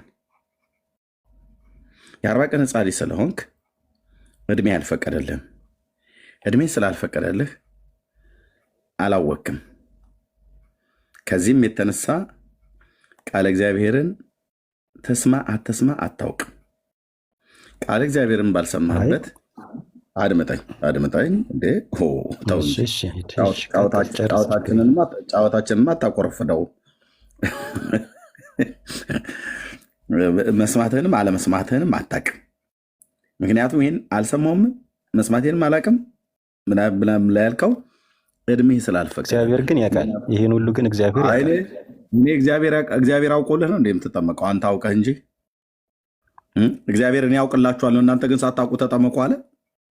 እውቀቱን ለእኔ ተዉት፣ እናንተ ግን ዝም ብላችሁ ውሃ ውስጥ ግቡ ነው እንዲ ያለው። ተው እንጂ እነዚህማ አታበላሻቸው ወደ እኔ ቀኔን አታበላሸውም። እንደዚህ አይነት ጨዋታ ልክ በጣም ጥሩ እየተጫወትን ያለ ነው። እኔ ራስ ተመችተኛል እንዴ በደንብ እንጂ እኔስ መሰለህ እንዴት መሰለህ የተመቸኝ። ምክንያቱም ከእናቱ ማህፀን ጀምሮ ኦርቶዶክሳዊነትን ተቀብሎ የወጣ ብርቅዬ ህፃን ጊነስ ቡክ ላይ መመዝገብ የነበረበት ቲክቶክ ላይ ገብቶ አሜሪካ ስራዋን ረስተዋለች፣ መመዝገብ ትታለች። እሺ አሁን እዚህ ጋር ጠየቅኩ፣ ምዝገባ አቁማለች። የ40 ቀን ህፃን ልጅ ስለሆንክ ነው እድሜ ስላልፈቀደልን ያወቅኸው። የ40 ቀን ህፃን ልጅ ስለሆንክ ማለት ነው። ኦኬ ህፃን ኦኬ። ጌታችን ኢየሱስ ክርስቶስ ግን መጠመቅ ያለበት ሰው ምን አይነት ሰው ነው ብሏል? ራሲ መጠመቅ ያለበት ሰው እንደዚህ አይነት ሰው ነው ብሎ አልወሰነም። ያመነ ሰው ነው መጠመቅ ያለበት አላለም። አይ ሰው ብዬ ስል ምን አይነት ሰው ነው ብዬ ስል ወፍራም፣ ቀጭን፣ ቦርጫም፣ ጠይም፣ ቀይ፣ አሳ መሳይ ምናምን ነገር አይደለም፣ በመልክ አይደለም። የምን አይነት ሰውን ማለት ያመነ ሰውን ነው አይደል? ወይስ ያላመነንም አጥምቁ ብሏል? ያመነ ብሎ የገለጸው ወይ የአማንያን የነበሩትን ወይ ትልልቆችን ሰምተው ማመን ለሚችሉት ሰዎች ብቻ ነው። ምክንያቱም ትልልቅ ሰዎች መስማትና መሰበክ የሚፈልጉ ሰዎች ካሉ ሳትነግራቸው አይጠመቁም። ስለዚህ የግድ ስለ ክርስቶስ ነግረሃቸው አምነው ይጠመቃሉ። ሕፃናት ግን ቀድሞውንም የእግዚአብሔር ስለሆኑ ቢጠመቁ ችግር የለውም። ምክንያቱም ጥምቀት አስፈላጊ ነው። ድጋሚ የእግዚአብሔር ልጅ መሆን ስላለባቸው፣ ዳግም መወለድ ስላለባቸው። ስለዚህ አንተ የተጠመቅከው የጌታችን የኢየሱስ ክርስቶስ ትምህርት ለአንተ አያስፈልግህም ማለት ነው። ምክንያቱም ያን ብሎ ያለው ላላመኑ ሰዎች እንጂ ላመኑ ሰዎች አይደለም ያልከው ነው ብለህ ያልከኝ። ኦኬ፣ ላመኑ ሰዎች ጌታችን ተጠመቁ ብሎ አላለም። የአንተ እምነት ቅድም እንዳልከኝ የጀመረው የአንተ እምነት የጀመረው በመስማትም ላይ አይደለም። ቤተሰቦች ሰምተዋል እኮ ክርስቶስን አምነዋል። ወይት አውቄንም ጽፎ በመስማት ላይ የተመሰረተ አይደለም። ወይት በመስማት ላይ የተመሰረተ አይደለም። አንድ አይ አለመስማቴን እኮ እንትን ማለት አይደለም። ሌላው እግዚአብሔር ከሕፃናት ጋር አለ። በህግ አምላክ እንዴ! ሌላው ከቤተሰብ ነው የጀመረው እምነቴ ከቤተሰብ ነው የጀመረው። ከማህፀን የጀመርከው እኔ ያንተን ነው የማወራህ። ከማህፀን የጀመርከው እና ከቤተሰብ ነው ያስጠመቀኝ። 40 ቀን እኮ ወንድምዬ፣ እኔ ለምንድን ነው ቸኩል? እኔ ለምንድን ነው ተናደድክ? ኧረ ምን ያናድደኛል? እሺ ታዲያ ስለዚህ አንዴ ስማኝ። የህፃን ጨዋታ እንዳይሆን ግድ የለም። አይ ምልህን ጻፈው ብዬ ነው ተጻፍኩ አይቀር። ግድ የለም። ሚዩት አድርገው። ከማህፀን ነው የጀመርከው። ከቤተሰብ ነው ያልኩህ። ደግሞ እኔ ከቤተሰብ ነው የሚጀምረው አልኩ። እሺ ከማህፀን ካልኩ አንተ መጻፍ ትችላለህ። ራስን ያልከኝ ቅድም ከእናቴ ሆድ ጀምሮ ኦርቶዶክስ ነኝ ነው ያልከኝ። አዎ እናቴ ኦርቶዶክስ ስለሆነች እኮ ነው እንደዛ። ወረቀት ላይ የምጽፈው አለ ምክንያት አይደለም። ኦኬ አልቀደውም፣ ይይዛለሁ እኮ ያልኩህ እኮ የአማኝ ልጅ ስለሆንኩ ነው። ክርስቶስን የሚያምን ቤተሰብ ስላለ እኔ መቼ አያምኑም ብያልኩ እንዴ? ምን ነው አንተ እንዴ? ከቤተሰብ ብትለው የተሻለ አይሆንም ከማህፀን ከምትለው? አይ ያው ከቤተሰብ ከማህፀን ነው ብለህ ስላልከኝ ማለት ነው። ማህፀን ውስጥ ምንድን ነው የሰማው ብዬ ስልህ ዮሐንስ አክሮባት ዘለለ እናቱን ሰምቶ አይደለም የጌታና ማርያም ሰምቶ እያልከኝ እሱን ያመጣውልህ የግድ መሰበክ አለበት ወይ ለሚለው ወንድምዬ፣ ይቅርታ እኮ ብለህ ካልክ እዘልሃለሁ፣ ካልሆነ ግን ከተናገርኩት ይቅርታ የምልበት አንድም ነገር የለም። በቃ ስለዚህ እናውጋ። ምንድን ነው እንዴ 18 ጊዜ ይሄኛው ሰርዘው ከቤተሰብ ይበልልኝ ከማህፀን አትበል ብላ አትበለኝ። ከማህፀን ያልከው ራስህ ነህ። የእናቴ ማህፀን ስለሆነ እሷ የክርስቶስ አማኝ ስለሆነ ችግር የለውም። ደስ ያለን ጻፍ። ኦኬ ጽፌያለሁ ስላልከኝ ነው። እኔ ማህፀን አላልኩኝም። ከእናቴ ማህፀን ጀምሮ ኦርቶዶክስ ነኝ ብለህ ነው ያልከው። አዎ ልክ ነው። እናት ማህፀን ውስጥ ሆነ ምን ሰማህ ብዬ ስልህ እንደ ዮሐንስ ሰምቶ ዘሎ የለ ወይ ብለህ አልከኝ። እግዚአብሔር ከህፃናት ጋር አለ ለማለት ነው። ግድ የለም። አሁን እሱን አሁን ከአንተ ጋር እንዳለ ትነግረኛለህ። ስለዚህ የአንተ ክርስቲያን እንዴ ወንድምዬ ተናደህ ነው? ካልሆነ በቃ ጊዜ ለመናደድ አይነት ሰው አይደለም። ሁሌም አዳምጥ። ስለዚህ አይ በደንብ አንዳንዱ እኮ ውስጡ እርር እያለ ነው። ብናደድ ሰው አይደለም። የተናደደ ሰው ነው አውቶማቲክ የሚያወራው ነን ስቶፕ ማቆም የለም።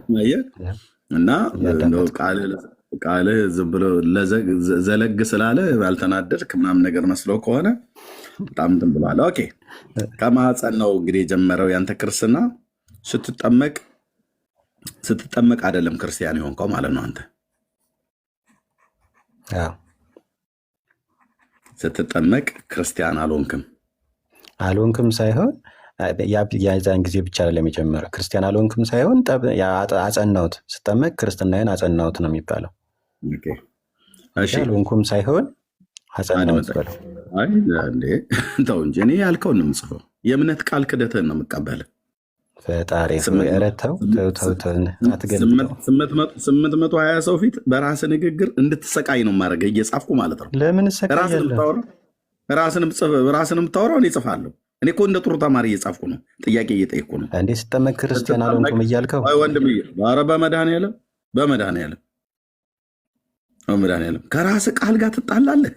ራስ አሁን አውርተው አሁኑ ትጋጨዋለህ። በፈጣሪ እኔን እኮ አይደለም የተናገርኩት። የኔን ምንም አይተናገርኩት የለም። እኔ ጠያቂና ጸሐፊ ብቻ ነኝ። እጠይቃለሁ፣ እጽፋለሁ። አይ የጀመርኩት ከጥንት ዓለም ሳይፈጠር አስቀድሞም ነው ብለህ ብትለኝ እጽፋለሁ። እንኳን ከእናቴ ማፀን አይደለም ይኸውልህ፣ እኔ ከስላሴ ጋር ነበርኩኝ ከዘላለም ብለህ ብትለኝ እጽፈዋለሁ። አንተ ባለጌ ብዬ አልልህም፣ እጽፈዋለሁ። ምክንያቱስ እንግዲህ አንዴ ገብተህበት ወንድምዬ፣ የተዋህዶ አንበሳ ተጽዕኖ ፈጣሪ እግዚአብሔር አላት። ተዋህዶን እግዚአብሔር ክርስቶስ ክርስቲያን የሆንከው ከየት ነው ማለት ነው? ከእናትህ ማህፀን ነው ማለት ነው። ኦኬ። ስለዚህ ስጠመቅ ደግሞ ክርስትናዬ አጸናሁት። እኔ አጽናውም አላላውም እና ክርስቲያን አልሆንክም እኮ ነው ያልከው ወንድምዬ። ክርስቲያን የሆንከው ከማህፀን ነው ብለኸኛል። ቅድም ከእናቴ ማህፀን ኦርቶዶክስ ሆኛለሁ ብለኸኛል። አንተ ሰው ብያለሁ። ልክ ነው። በቃ ኦርቶዶክሳዊነት ክርስትና ነው አይደለ? ኦርቶዶክሳዊነት ክርስትና ነው። ኦርቶዶክሳዊነት አስተምህሮ ነው፣ ስርዓት ነው። ስርዓት ነው። ኦኬ። ልብ በሉ ክርስትና ትክክለኛ አስተምህሮ ማለት ነው። ልብ በሉ። ስንቱን ኦርቶዶክስ አሁን ዛሬ ጠረጴዛ እንደምታስደበድበው ይድፋይ ዘንድ ኦርቶዶክሳዊነት ኦርቶዶክስ ሆኖ የተወለደ ህፃን ነው ብያልኩት እንደውም። ምክንያቱም የክርስቲያን ልጅ ክርስቲያን ነው ብለኛል። ይህ ማለት በቤተሰብ ነው ብዬ ስለ እስካልካደ ድረስ ማለት ነው። አድመጠኝ በቤተሰብ ነው ወይ ብዬ ስለ አዋልከኝ አክብቤ ያስኩትኝ። ስለዚህ አንተ ክርስቲያን የሆንከው ከቤተሰብህ ነው ማለት ነው። ከቤተሰብህ ብዬ ስልህ ከየት ነው? ከእናቴ ማህፀን ነው ብለኛል ቀደም። ኦኬ። ከእናቴ ማህፀን ክርስቲያን ሆነ የተወለድክ ልጅ ነህ። ስትጠመቅ ምን አገኘህ ብዬ ስልህ የጌታ ልጅነትን አልከኝ። ያው ከተጠመቅ ዳግም ለመወለድ የተጠመቀው ዳግም ለመወለድ ነው ብዬ ስልህ አዎ አልከኝ። ከዛ ይሄ ማለት የጌታ ልጅ ለመሆን ነው አልከኝ። እዚህ ጋር ግን ገና ሳትጠመቅ በፊት ክርስቲያን ሆነህ በቤተሰብህ ክርስቲያን ሆነህ የጌታ ልጅ ነበርክ አይደለም? ነኝ።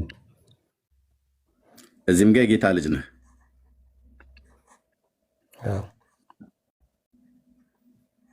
እዚህ ጋር ደግሞ ስትጠመቅ የጌታ ልጅነትን ለማግኘት ነው የተጠመቀው። ይታያችሁ፣ የጌታ ልጅ ነበረ፣ የጌታ ልጅ ነበር።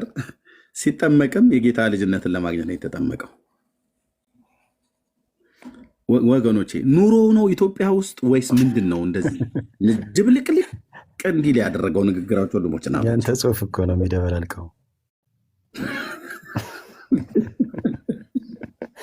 ግን መስመር ያለው ወረቀት ብትይዝ አሪፍ ነበረ ቢያንስ። ግድ የለም አሁን እሱን በሌላ ቀን ወይ ተገዛልኛለ። ወገኖች እያያቸው ነው።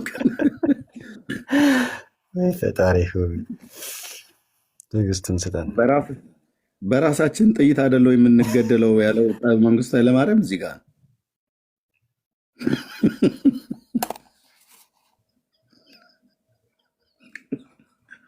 ግድ የላችሁ ወይ የሆነ ወረርሽኝ ገብቷል የህዝባችን ላይ። እሺ ቀጥል። አቆምክ? በቃ ጨረስክ? ኧረ ቀጥላለሁ። እኔ ምኑን ቀጠልከው? አቀጣጠልከው እንጂ። አይ እንትን እኮ አሁን እኔ አንዳንዴ እንዴት ክርስትናን እንደምንሰፍረው ግራ ይገባል። ግን እስቲ ቆይ፣ ከእናቴ ማህፀን በቤተሰብ የጌታ ልጅ ነኝ አልከኝ። ከዛ ስጠመቅ ደግሞ የጌታ ልጅ ልሆን ነው አልከኝ። በመድኃኒዓለም የእግዚአብሔር አባትነት እኮ የሁላችንም አባት እኮ ነው። ለሁላችን አባት እንደሆነ አታውቅም? አድምጠኝ። ይህን ሚስጥር ልጅነትና አባትነት አሁን ለምሳሌ አባቴ የሆነው ያው የግድ ወላጅ አባት ስለሆነ እግዚአብሔርም አባትህ ነው። ዝም ብሎ የጌታ ልጅ ነኝ ስላልኩ ብቻ እኔ እንጃ አማርኛ እንዴት እንደምትረዱት አላውቅም። ምንኛ አፍጋኒስታንን እንዴ እና የጌታ ልጅ አይደለሁም ልበልህ? ሳልጠመቅ የጌታ ልጅ አይደለሁም እንድለን የፈለግከው? እግዚአብሔር እኮ የሁላችንም አባት ነው። በቃ ከኔ ጋር አልተግባባንም ማለት ነው። እኔ እዚህ ጋር እንደዛ ሳይሆን አልተረዳሁም። እንትን ነው የሆነች እንትን ነው የምትፈልገው፣ የሆነች ቃል ምናምን ፈልገህ አጠገብ ያለውን ሰው ሲያወራ ብሩክ ያለ ተመቸኝ። አንተ ተሻለ በዛው በጽሁፍም እያስረዳኝ ስለሆነ ከስርም ያለው ሰውዬ እንደዚህ ነበረ ሲያደርቀን የነበረው። እስኪ ስማ። ኧረ ተው አንተ ትሻለኛለህ። ተናገር። ግድ የለም። አይ እየጻፍክ ግድ የለም። እኔንማ ሆዴን አፈረስከኝ እንዴ። የጌታ ልጅ ነበርኩ፣ ስጠመቅም የጌታ ልጅ ልሆን ነው አልከኝ። ክርስቲያን የሆን ከመቼ ነው? ከእናቴ ማፀን ኦርቶዶክስ ነበርኩኝ፣ ስወጣም ኦርቶዶክስ ነኝ።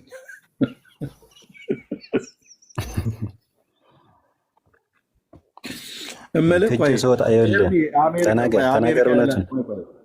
ቆይ አይደለም። ይሄኛው ደግሞ ትንሽ ለየት የሚል ማህበርተኛ ነው እያልኩ ነበረ ኤርሜ ስታወሩና ስትወለድ ጀምሮ ክርስቲያን ነበርክ አይደል ወይ ኦርቶዶክስ ነበርክ? አዎ ከእናቱ ማህፀን ጀምሮ። ያኔ ስትወለድና ክርስቲያን ስትሆን ገና በመጀመሪያው ቀን ማለት ነው ዳግም ተወልደ ነበር ክርስቲያን የሆንከው ወይስ ሳትወልድ ነው? ዳግም ሳትወልድ ነው ክርስቲያን የሆንከው? አይ ዳግም ሳልወለድ ነው። ምክንያቱም ያን ዳግም የምወለድበትን ስርዓት የእግዚአብሔር ልጅነቴን የማጸናበት ስርዓት የምፈጽምበት ገና ስለነበረ እንደተወለድኩ እንዴት ዳግም እወለዳለሁ? ግን የእግዚአብሔር ልጅ ነኝ፣ የጌታ ልጅ ነኝ። ዳግም ሳትወለድ ነው ክርስቲያን የሆንከው? የክርስቲያን ልጅ ስለሆንኩ። የክርስቲያን ልጅ ስለሆንክ ክርስቲያን ነህ፣ ግን ዳግም አልተወለድክም። እሺ ሰው ከዛ ደግሞ በ40 ቀን ስትጠመቅ ዳግም ተወለድክና ዳግም የተወለደ ክርስቲያን ሆንክ። ዳግም ያልተወለደ ክርስቲያን ነበርክ፣ ከዛ ዳግም የተወለደ ክርስቲያን ትሆናለህ ማለት ነው በ40 ቀን። ክርስትናው የጸናለት ክርስቲያን ሆንኩኝ ማለት ነው። ለምን? ዳግም ያልተወለደ ክርስቲያን ነበርክ፣ ከዛ ስትጠመቅ ዳግም የተወለደ ክርስቲያን ነው የምትሆነው አይደል? ክርስትና በክርስቲያን መሆኔ በስራም ተገለጸ ማለት ነው። መጠመቅም እኮ አንድ ስራ ነው። ተጠመቅኩና አልተወለድክም ነበር አይደል? አልተወለድክም ነበር። ዳግም ያልተወለድክ ክርስቲያን ነበርክ። ዳግም አልተወለድኩም፣ አልተጠመቅኩም ማለት ነው። ስትጠመቅ ደግሞ ዳግም የተወለደ ክርስቲያን ሆንክ ማለት ነው። የእግዚአብሔርን ልጅነት አጸናው። አሁን ለዚህ ማስረጃ እንዴት ይጠየቃል? አሁን እኮ አጫዋች ምናምን ልከው ካልሆነ ኦርቶዶክሳውያን አጫውታቸው ምናምን ብለው ካላኩ በስተቀር አሁን እኔ እኮ የሆነውን ነገር እኮ ነው የነገርኩህ። ማስረጃ ማለት በራሱ እውነት ለመናገር መጽሐፎች ላይ ማስረጃ መጠየቅ በራሱ ለዚህ ትምህርት የምር ከገድል ላይ እንኳን ከመጽሐፍ ቅዱስ ከገድል ላይ እንኳን አሰጠኝም ለዚህ ትምህርት ማስረጃ። ይህ ህይወት ነው፣ ይሄ እውነት ነው። አየህ ገድል መጽሐፍ ምናምን ሳይሆን ትክክል እውነት ስለሆነ ነው እኮ አንተ ልብ ውስጥ ያለ እውነት አንተ ልብ ውስጥ እንጂ ማስረጃ የሌለው ማለት ነው። ማንም ማስረጃ አለው እንጂ ማስረጃ አለው። መጽሐፍ ቅዱስ ከሆነው ማስረጃው ምንድነው? የሰው ልጅ አሁን እምነት ከመስማት ነው ስላለኝ ኤርሚ፣ ግን ደግሞ እምነት ከመስማት ብቻ አይደለም። ከመስማት የሚሆነው ያላመኑ የነበሩ ትልልቅ ሰዎች ከሆኑ የግድ እነዚህ ሰዎች እግዚአብሔርን መሰበክ አለባቸው፣ ክርስቶስን መሰበክ አለባቸው። ስለዚህ እነዚህ ሰዎች ካላመኑ ሌላውን ነገር ስለማያውቁት የግድ ተሰብከው አምነው ይመጣሉ። ግን የክርስቲያን ክርስቶስ የተሰበከለት ቤተሰብ ልጅ ከሆንክ ደግሞ ማስረጃ አስተነሽ፣ ለአንተ ትምህርት ማስረጃ አስተነሽ።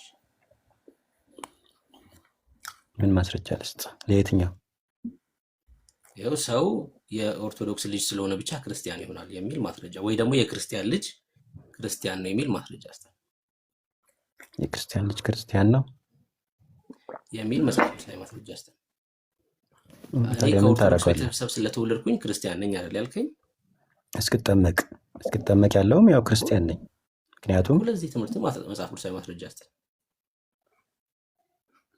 ለዛማ ነገርኩህ እኮ ምንድነው? እነዚህ በቤተልሔም ማነው በሆሳዕና እግዚአብሔርን እያመሰገኑ የተቀበሉት ህፃናት ክርስቶስን ያውቁታል። ለዛ ተሰብኮላቸው ምናምን አይደለም።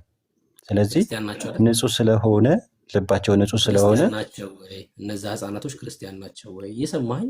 ክርስቶስን የሚያውቅና የክርስቶስ ተከታይ በሙሉ ክርስቲያን ይባላል እኮ። እነዛ ህፃናቶች ክርስቲያን ናቸው ወይ ነው ጥያቄ። በክርስቶስ ስላመኑ ክርስቶስን እውነት ስላወቁ ክርስቲያን ናቸው። ቤተሰቦቻቸውስ? እኔ ስለ ቤተሰቦቻቸው ሳይሆን ስለ ህፃናቱ ነው እኮ። አንተ አሁን ከቤተሰብ አይደል ክርስቲያን የሆንከው? እነዛ ህፃናትም ከቤተሰቦቻቸው ነው አይደል ክርስቲያን ሆኑ እያልከኝ ያለው? አይ እኔ ይሄን ያመጣሁት ለምን መሰለ፣ ሰው ተሰብኮለት አምኖ ሰምቶ ነው ማመን ያለበት ስላለኝ ከመስማት ብቻ አይደለም ለማለት ነው። ክርስትና መች ነው የጀመረው? ክርስትና እንኳን መች እንደጀመረ ማታውቅ ሰውዬ አሁን ስለ ክርስትና ስታወራ በጣም ነው በቃ። አሁን ክርስቲያኖች ናቸው የሚሰሙ ከዚህ ውስጥ ኦርቶዶክሳውያን እንዳለ ሆነው የሙስሊሞችን ወሬ አታምጣ እንጂ ብርኪ። ኖ አይ በቃ ክርስትና ከክርስቶስ ነው የጀመረው። ወንድምነት ይበቃዋል። ራስ ማነው ቤካም ጋር ሲቀል ነበር ነው እያሉ ያሉት እና ይበቃል ወንድማችን። መጽሐፍ ቅዱስ አንብብ። ከየት እንደጀመርክ ወዴት እንደምትሄድ ምንም ማታቅ ሰው ነህ ማለት ነው። ስለምትናገረው ነገር እርግጡን እንድታውቅ የእግዚአብሔር ቃል እውቀት ይኖረ። ያን እንዲኖረ ደግሞ አንብብ። ምን መጽሐፍ ቅዱስ አንብብ። ምን ነገር በቅንነት የራስ ንግግር እንኳን ከራስ አንደበት ላይ በቃ ያነበበ ሰው እንደዚህ አይናገርም። ያነበበ ሰው እንደምትናገረው አይናገርም። ያነበበ ሰው ደርዝ ያለው ነገር ነው የሚናገረው። ኦኬ እያሾፍክ ነው። እኛም ደግሞ አይ በቃ ወጣት ነህ፣ እርግጠኛ ነኝ በደንብ የተማርክ ሰው ነህ። ቢያንስ እንደው አልተማርክም እንኳን ተብሎ ይባል ማንበብ መጻፍ ትችላለህ። ግን ደግሞ ተምረሃል። መጽሐፍ ቅዱስን በጥንቃቄ አንብብ። እኔ ማን ነኝ? እዚህ ምድር ላይ ለምንድን ነው የመጣሁት? ምን ያህል ጊዜ ቆያለሁ? ማን ያመጣኝ? እና ከዚህ ዓለም ደግሞ በሞት ስጠራ የኔ ዕጣ ፈንታ መጨረሻው የት ነው? በግራ ነው በቀኝ፣ ወይ ደግሞ በሲኦል ነው በገነት? እሱን በላይ ጥያቄ ጠይቅ። ቁጥተኛም ቁጭ ብትል ከጓደኞች ጋር ለራስህ እና መልሱ ደግሞ እኔ እንጃ እኔ አላቅም ከዘላለም ነፍሴ ከስጋዬ ሲላይ ያው ሰው ሁሉ ሄዶ ዮሴፍ ነው የሚቀበረው ብለህ ቃል ከሱ የአፓራተሱን ሰውነታችን ቀፎውን ወስለው ይቀብሩታል። እንደ ሲም ካርድ የተመሰለችዋ ግን ነፍሳችን ትወጣለች፣ ወደ እግዚአብሔር ትሄዳለች። ደግሞ ሙታን በትንሣኤ ቀን ይነሳሉ። ዮሴፍ የተቀበረ ብቻ አይደለም፣ እዚህ ፕላኔት ላይ የትኛውን ቦታ ላይ በአውሬ የተበላ ሁሉ ይነሳል። በማን በእሳት የተቃጠለ ዋቴቨር ሰው የሰው ዘር በሙሉ ዓለም ከተፈጠረ ጊዜ ጀምሮ የነበረ ትውልድ ሁሉ ይነሳል። እና ከዛ በኋላ ሁለት መንገድ አለ። እኩሌቶቹ ወደ ዘላለም ፍርድ ሲሄዱ፣ እኩሌቶቹ ወደ ዘላለም ሕይወት ይሄዳሉ። ወደ ዘላለም የሚሄዱት በስማቸው በሕይወት መጽሐፍ የተጻፈ ነው። ኦኬ በራእይ መጽሐፍ ምዕራፍ 20 ቁጥር 15 እና በትንቢተ ዳንኤል መጽሐፍ ምዕራፍ 12 ላይ ይሄ ቃል አለ። ለአንተም ብቻ ሳይሆን ለሌሎችም ጭምር የምንነግራችሁ በሕይወታችሁ ላይ ቁማር እንዳትጫወቱ። ሕይወት እንደሆነ ተሰባሪ ነው። የቱ ጋር እንደምትሰበር አታውቀውም። የቱ ጋር እንደምንጠራ አታውቀውም። አንዳንዶቻችን እዚህ ውስጥ 50 ዓመት የቀረን ይኖራለን። 40 ዓመት፣ 10 ዓመት፣ 20 ዓመት፣ 10 ቀን፣ 10 ደቂቃ አታውቀውም። የቱ ጋር እዚህ 770 ሰው አለ። የቱ ጋር ከዚህ ውስጥ አንዱ እንደሚጎድል አታውቀውም። እኔም አላውቀውም፣ አንተም አታውቀውም፣ አንቺም አታውቂውም። በቃ መኖር ብቻ፣ መብላት፣ መጠጣት፣ ወጥቶ ስራ መስራት፣ ከዛ መታጠብ፣ ሻወር መውሰድ፣ መግባት፣ መውጣት እና ሄደ ግን አንድ ቦታ ላይ የሆነ ቦታ ትቆም። ያውም ስንቆም ደግሞ ለዘራ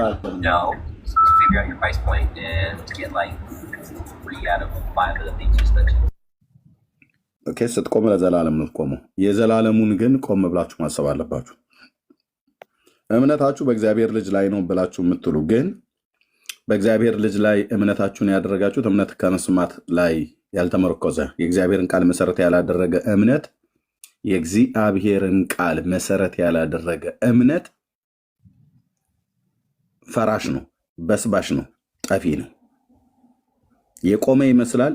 የጭድ ክምር አይነት ነው። ጭድ ታውቁ ከሆነ ገለባ ወይ ገለባ ክምር፣ ጭድ የጤፍ ምናምን ነገር ነው። ያው ገለባ አይነት ነው ጭድም የሚባለው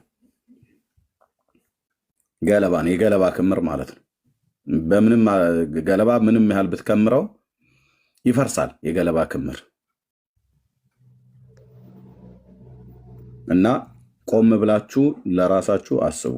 መጽሐፍ ቅዱስን አንብብ ብራዘር። እውነቱን የምነግር እዛ በኦርቶዶክስ ውስጥ ሃይማኖት ውስጥ ሆነ መጽሐፍ ቅዱስን ብሉይ ኪዳንና አዲስ ኪዳን አንብብ። አስቀድመህ አዲስ ኪዳን የጌታችን የመድኃኒታችን ኢየሱስ ክርስቶስ ቅዱስ ማቴዎስ እንደጻፈው 4 ወንጌላትን ከዛም ደግሞ የቅዱስ ጳውሎስ መልእክታትና የነ ጴጥሮስን የነ ዮሐንስን የያዕቆብና ራእይን ይሁዳን መጽሐፍ አንብብ 27ቱን።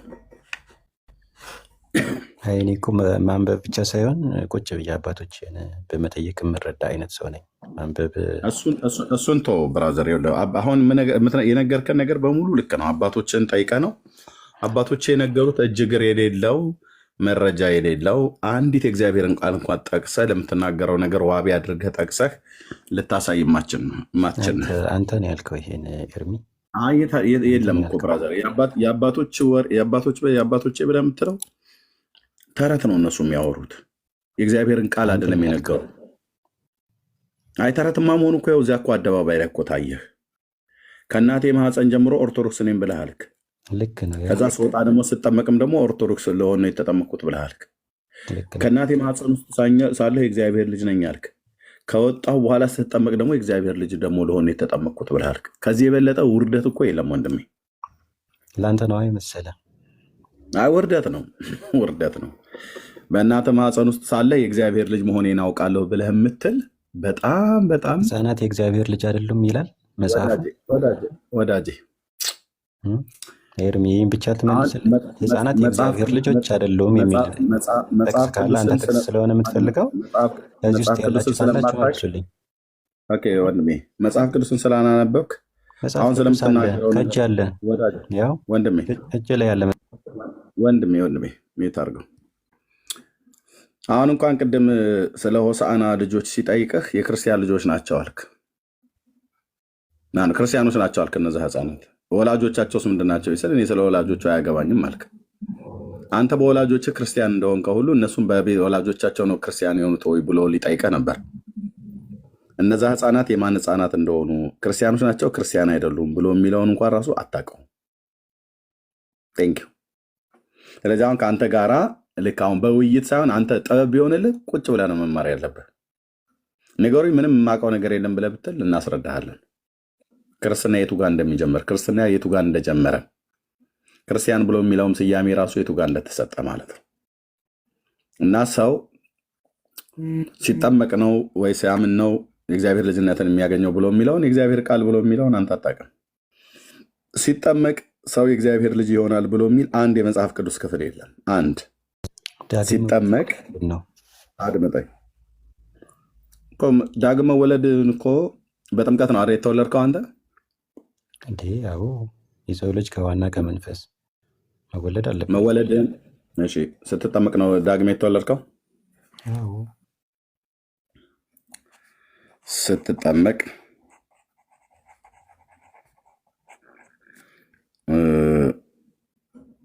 ዳግም ተወለድክ።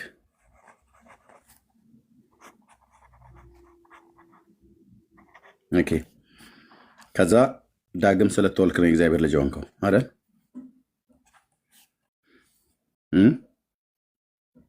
አዎ የጌታ ልጅ ሆንክ።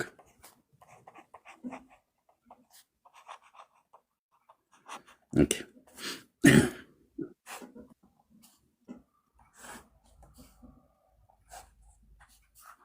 ዳግም ልደትን ያገኘውና የጌታ ልጅ ተብለህ መጠራትን ያገኘው ስትጠመቅ ነው አይደል?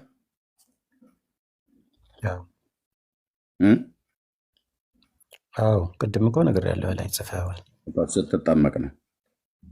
ከዚህ በፊት የጌታ ልጅ ሆነ ነበር? ከመጠመቅ በፊት ወደ መጀመሪያው አርጊመንት ሄድን። እሱ ማለት ያው ህፃናት የእግዚአብሔር ልጆች ናቸው እኮ። ከመጠመቅ በፊት የጌታ ልጅ ሆነ ነበር ወይ? ግን ክርስትናን ለማጽናው ነበር። የዘጋው እዛ ላይ ነው። የጠየኩህ መልስልኝ። ከመጠመቅ በፊት የጌታ ልጅ ሆነህ ነበር አይደል?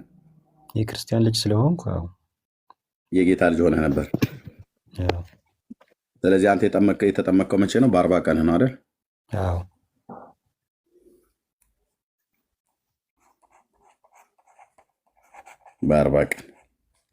በ40 ቀን ነው። በዚህ በ40 ቀን ከመጠመቅ በፊት ወደኋላ ያሉት 39 ቀናቶች በ39 ቀናቶች ውስጥ ክርስቲያን ነበርክ ወይስ አልነበርክም? ኤርሚ ተደገመ እንጂ ክርስቲያን ነኝ ብያለሁ እኮ። በክርስቶስ የሚያምኑ ቤተሰቦች ስለተወለዱ ክርስቲያን ነኝ። ክርስቲያን ነህ። ይሄ ማለት ዳግም ተወልደሃል ማለት ነው። አይ እንደዛ አይደለም። ዳግም አልተወለድክም? አዎ ማለት ስጠመቅ ነው ዳግም የተወለድኩት። ዳግም አልተወለድክም። እሺ ከ39 ቀን በፊት ይሄ 39 የተወለድክበት ነው። ከ39 ቀን በፊት ዳግም ያልተወለደ ክርስቲያን አድምጠኝ። በ9 ወር ውስጥ ወዳጄ በ9 ወር ውስጥ ገና ሳትወለድ ከተወለድክ በኋላ 19 ቀን ነው። በ40ኛው ቀን ላይ ተጠምቀሃል። በዚህ በ9 ወር በማህፀን ውስጥ ሳለህስ ክርስቲያን ነበርክ? በ9 ወር ውስጥ በማሚ ማህፀን ውስጥ ሆነ ክርስቲያን ነበርክ? አዎ የክርስቲያን ልጅ ነኝ ያልኩህ እኮ። ክርስቲያን ነበርክ ወይ ነው ያልኩህ። አንተ ክርስቲያን ነኝ፣ በክርስቶስ የሚያምኑ ቤተሰቦች ልጅ ስለሆንኩ ክርስቲያን ነኝ። ኦኬ ክርስቲያን። እናቴ ማህፀን ሆኜ እኮ እናቴ ትጸልያለች፣ ቤተክርስቲያን ትሄዳለች። ክርስቲያን ይብልሃል። ይሄ ማለት ክርስቲያን ማለት ዳግም ተወልደሃል ማለት ነው አይደለም? አላልኩም። አልተወለድክም። እሺ ይሄ ክርስቲያን ልጅ ዳግም ሳትወለድ ነው ማለት ነው። እሺ እዚህ ጋር ክርስቲያን ሆነህ የእግዚአብሔር ልጅ ሆነሃል። እግዚአብሔር የሕፃናት አባት አይደለም አይባልም መቼም። እኔ እግዚአብሔር ልጅ ያመንም ያላመንም እኮ የእግዚአብሔር ልጅ ነው። እሺ ስለዚህ እዚህ ጋር የእግዚአብሔር ልጅ ነህ። የእግዚአብሔር ልጅ ነኝ። አባቴ ነው እግዚአብሔር ሆሌም የጌታ ልጅ በመወለድ ወንድሜ ቆይ ልጅነቴን በማህፀን ውስጥ ሳለ በ9 ወር ውስጥ የጌታ ልጅ ነህ። እዛው ማህፀን ውስጥ እያለ በዚህስ በ39 ቀን ውስጥ የጌታ ልጅ ነህ ነኝ። የጌታ ልጅ ነኝ። በ40 ቀን ስትጠመቅ የጌታ ልጅ ልትሆን አይደል የተጠመቀው? ዳግም ለመወለድ ልጅነቴን ለማጽናት ማለት ነው። ክርስቲያን ልጅ ስለሆንኩ ልጅነቴን ለማጽናት ነው ዳግም ለመወለድ። ስለዚህ አንተ የጌታ ልጅነትን ያገኘው ከመቼ ጀምሮ ነው ማለት ነው?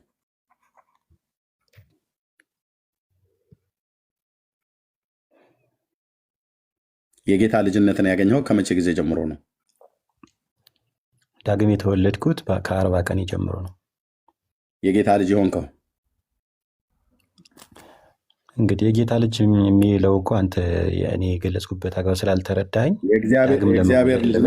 በቃ ከመቼ ጊዜ ዳግም የተወለድኩት ከ40 ቀን ጀምሮ ነው። እሺ ስለዚህ የጌታ ልጅ የሆንከው ዳግም ስትወልድ ነው የጌታ ልጅ የሆንከው፣ የእግዚአብሔር ልጅ የሆንከው ማለት ነው። ዳግም የተወለዱ ናቸው እግዚአብሔር ልጆች የሚሆኑት። ስለዚህ በ40ኛው ቀን ዳግም ስትጠመቅ ዳግም ተወለድክና የጌታ ልጅ ሆንክ። ስለዚህ የአንተ የእግዚአብሔር ልጅነት ቀናቶች ውስጥ የእግዚአብሔር ልጅ አይደለው ምንድለን የፈለግከው? አድምጠኝ። የአንተ ልጅነት የጀመረው የአንተ ልጅነት የጀመረው የቱ ጋር ነው? የእግዚአብሔር ልጅነት የጀመረው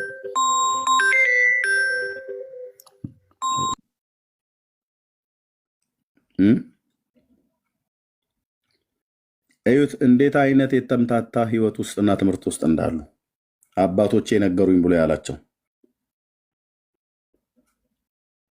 ምናልባት ደውለው ውጣ ብለው ካላሉት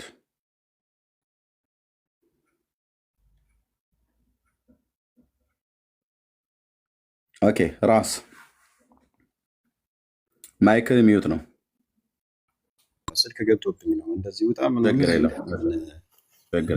አንዳንዶቹ እንደዛ ብለው ስለሚሉ እሺ። የአንተ የጌታ ልጅነት የጀመረው 40 ቀን ስትጠመቅ ነው አይደል? ዳግም ስትወለድ። እኔ ሁሌም የእግዚአብሔር አባትነት ሁሌም አለ፣ ግን ዳግም የተወለድኩት በ40 ቀኔ ነው ኤርሚ። ኦኬ ስለዚህ ዳግም ስትጠመቅ ነው አይደል ዳግም የተወለድከው? አዎ አልኩህ እኮ ስትጠመቅ ዳግም ተወለድህ። ዳግም ስለተወለድህ ነው አይደል የጌታ ልጅ የተባልከው የሆንከው?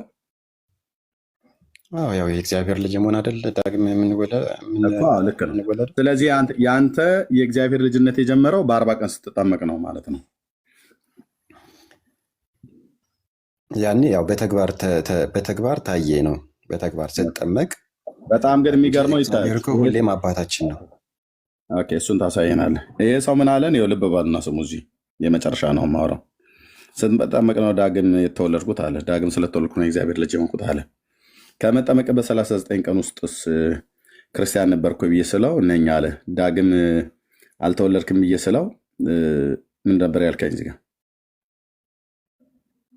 አልከኝ ኤርሚ ምን ነበር ያልከኝ? በ39 ቀን ውስጥ ከመጠመቅ በፊት በ39 ቀን ውስጥ ክርስቲያን ነበርኩ ወይ ብዬ ስልህ የክርስቲያን ልጅ ስለሆንኩ ዳግም አልተወለድክም ወይ? ዳግም አልተወለድኩም አልኩህ እኮ ኤርሚ። አልተወለድክም፣ አልተወለድህም። እሺ፣ ግን ክርስቲያን ነህ? ክርስቲያን ነኝ። ኦኬ። ስለዚህ ምን ማለት ነው? በወንድማችን ንግግር ሰው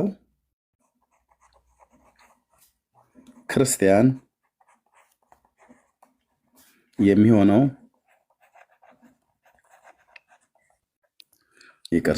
የሚሆነው ሳይጠመቅም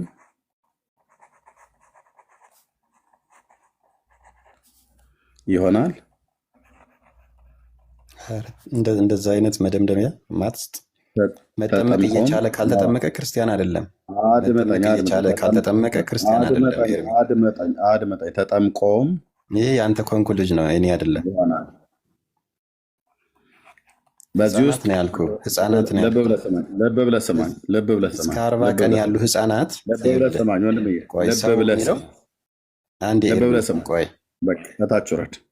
ታች ውረድ። ዳግም ተጠምቆም ሰው ክርስቲያን ይሆናል። በዚህ ሰው አስተምሮት እንደገናስ በ40 ቀኑ ከመጠመቅ በፊት በ39 ቀን ውስጥ ክርስቲያን ነው ብዬ ስለው አዎ አለኝ፣ ግን ዳግም አልተወለድኩም። ስለዚህ በዚህ ወንድማችን ንግግር ሰው በኦርቶዶክስ ቤተክርስቲያን ተጠምቆም ዳግም ይወለዳል። ዳግም ሲወለድ የጌታ ልጅ ይባላል። ተጠምቆ ክርስቲያን ይሆናል፣ ዳግም ይወለዳል፣ የጌታ ልጅ ይባላል። እንደገና ደግሞ ሰው ሳይጠመቅ በ40 ቀን ወይ በ80 ቀኑ ሳይጠመቅ እዛ በ39 ቀን ውስጥ ለወንዶቹ፣ ለሴቶቹ ደግሞ ያው በ79 ቀን ውስጥ ሆኖም ክርስቲያን ይሆናሉ። ግን ዳግም አልተወለዱም፣ ክርስቲያን ይሆናሉ። ወይ ደግሞ በማህፀን ውስጥ ሳሉ ገና ክርስቲያን ይሆናሉ፣ የጌታም ልጅ ይሆናሉ። ያላችሁ እዚህ ገና በእናታቸው ማህፀን ውስጥ ሳሉ ክርስቲያንም ናቸው፣ የጌታም ልጅ ናቸው። እንደ ቅድመ እንደ ወንድማችን አባባል ከዛ ደግሞ ተወልዶ ደግሞ ዳግም ሲወለድ የጌታ ልጅ ይሆናል። እዚህ ገና ጅማሮ ላይ የጌታ ልጅ ነው፣ ክርስቲያን ነው። እዚህ ጋር ደግሞ ሲጠመቅ ደግሞ ዳግም ይወለዳል፣ ክርስቲያን ይሆናል። ዚስ ኢዝ ኦርቶዶክስ ይላል ኤርሚያስ ነው ያላችሁት። እጅ እግር የሌለው አንዳንድ ነገር አንዳንድ እንስሳ አይተው ከሆነ አይኑ የቱ ጋ ነው? አይኑ ይታይሻል፣ ግን አለው አይን አለው እግር አለው። እንዲህ ነገር አለው የለውም አለው አለው የለውም።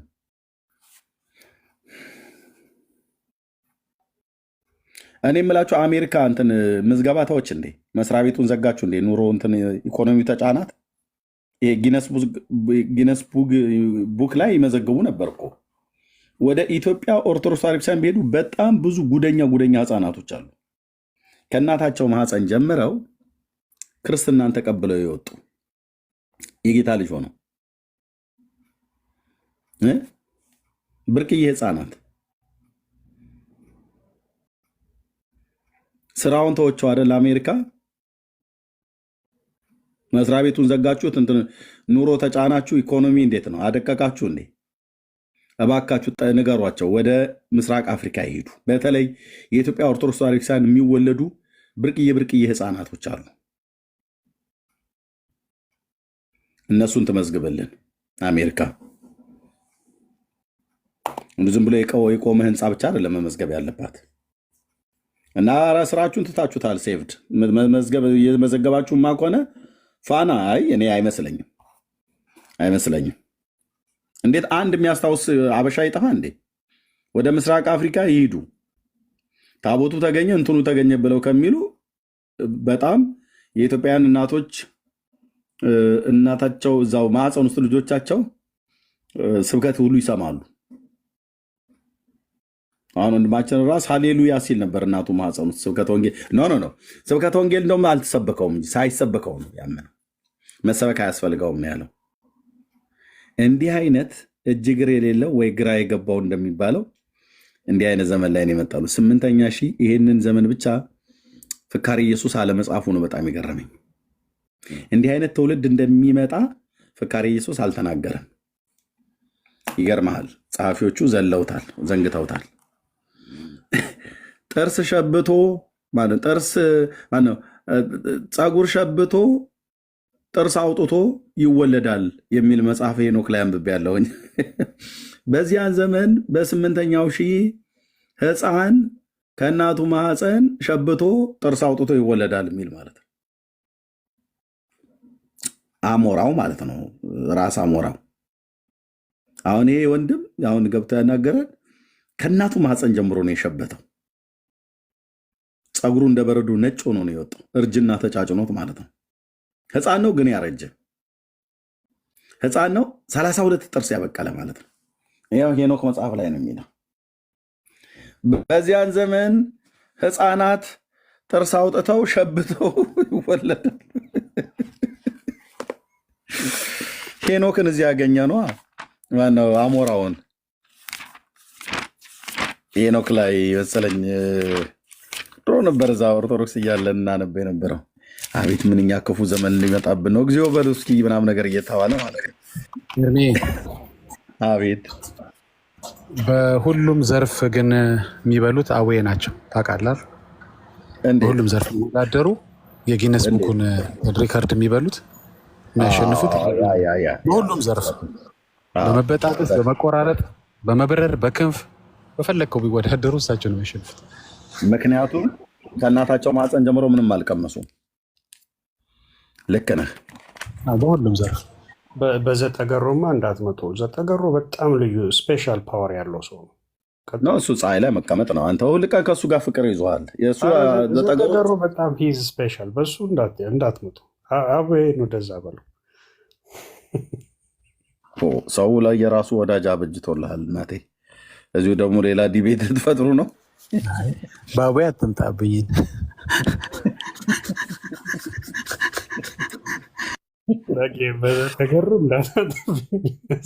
ቆይቱ ጋር ነበረ።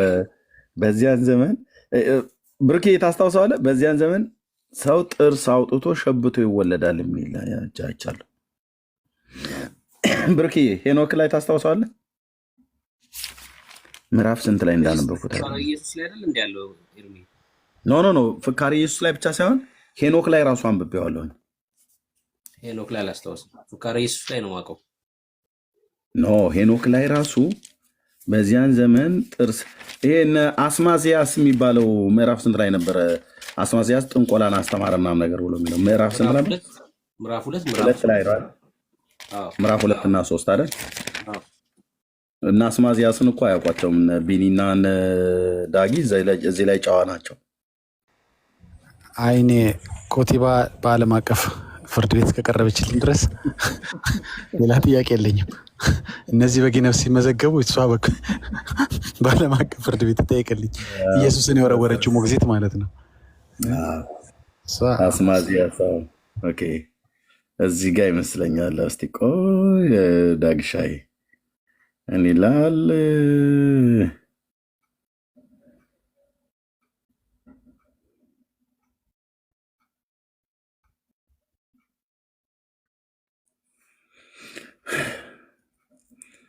እዚህ ጋር እና አሚዛራክ ጋኔንን መሳብን አስተማረ።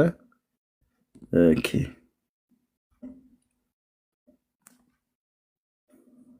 ነው። ሄኖክም ላይ አንብቤዋለሁ እኔ ስለ መጨረሻው ዘመን በሚናገርበት ክፍል ላይ ብሎ በሚለው ላይ ሸብቶ ጥርስ አውጥቶ ይወለዳል የሚል ማለት ነው። ኦርቶዶክሳዊ ክርስቲያን ለመሆን የተጠመቀው ታዲያ ለምን መጠመቅ ያስፈልግሃል? ኦልሬዲ እኮ መጀመሪያ ከእናትህ ማህፀን ጀምረህ ልጅ ነበርክ ብለህ ስትለው መልስ አይኖርም።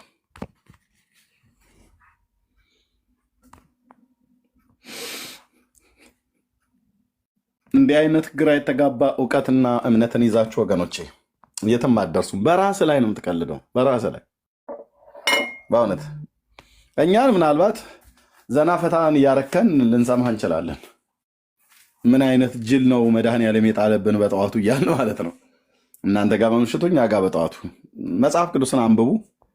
በክርስቶስ ኢየሱስ የዘላለምን ሕይወት እንድታገኙ ከፈለጋችሁ የዘላለም ሕይወት በኦርቶዶክስ ቤተክርስቲያን በስም ደረጃ እንኳን አላችሁ እንኳን ተብሎ አትባሉ።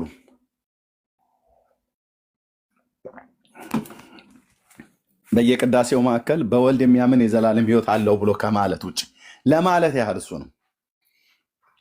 ይህንን ያዜመውን ቄስ ራሱ ነው በተጠይቀው አንተ የዘላለም ሕይወት አለው ብለህ ብትለው አያውቀውም።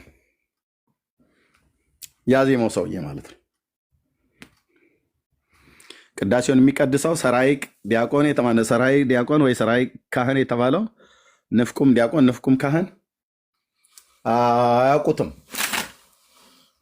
አናውቀውም ነበር ብራዘርዬ ለማለት ግን እንላለን። ለማለት ያህል ይባላል። እርግጠኛ መሆን አይቻልም በኦርቶዶክስ ቤተክርስቲያን ውስጥ ሆነ ማለት ነው የዘላለም ሕይወት ለማግኘት። ምክንያቱም በክርስቶስ ኢየሱስ ሰው አምኖ ስላልዳነ ማለት ነው። እና ጸጋ ይብዛላችሁ ወንድሞች እህቶች፣ እንኳን ደህና መጣችሁ። ሁላችሁንም ሰላም ብያለሁ። መቀጠል እንችላለን። ወንድምነት ካለ ድምፅ ያሰማና መቀጠል እንችላለን። ተባረኩ። ብርኬ ቀጥሉ።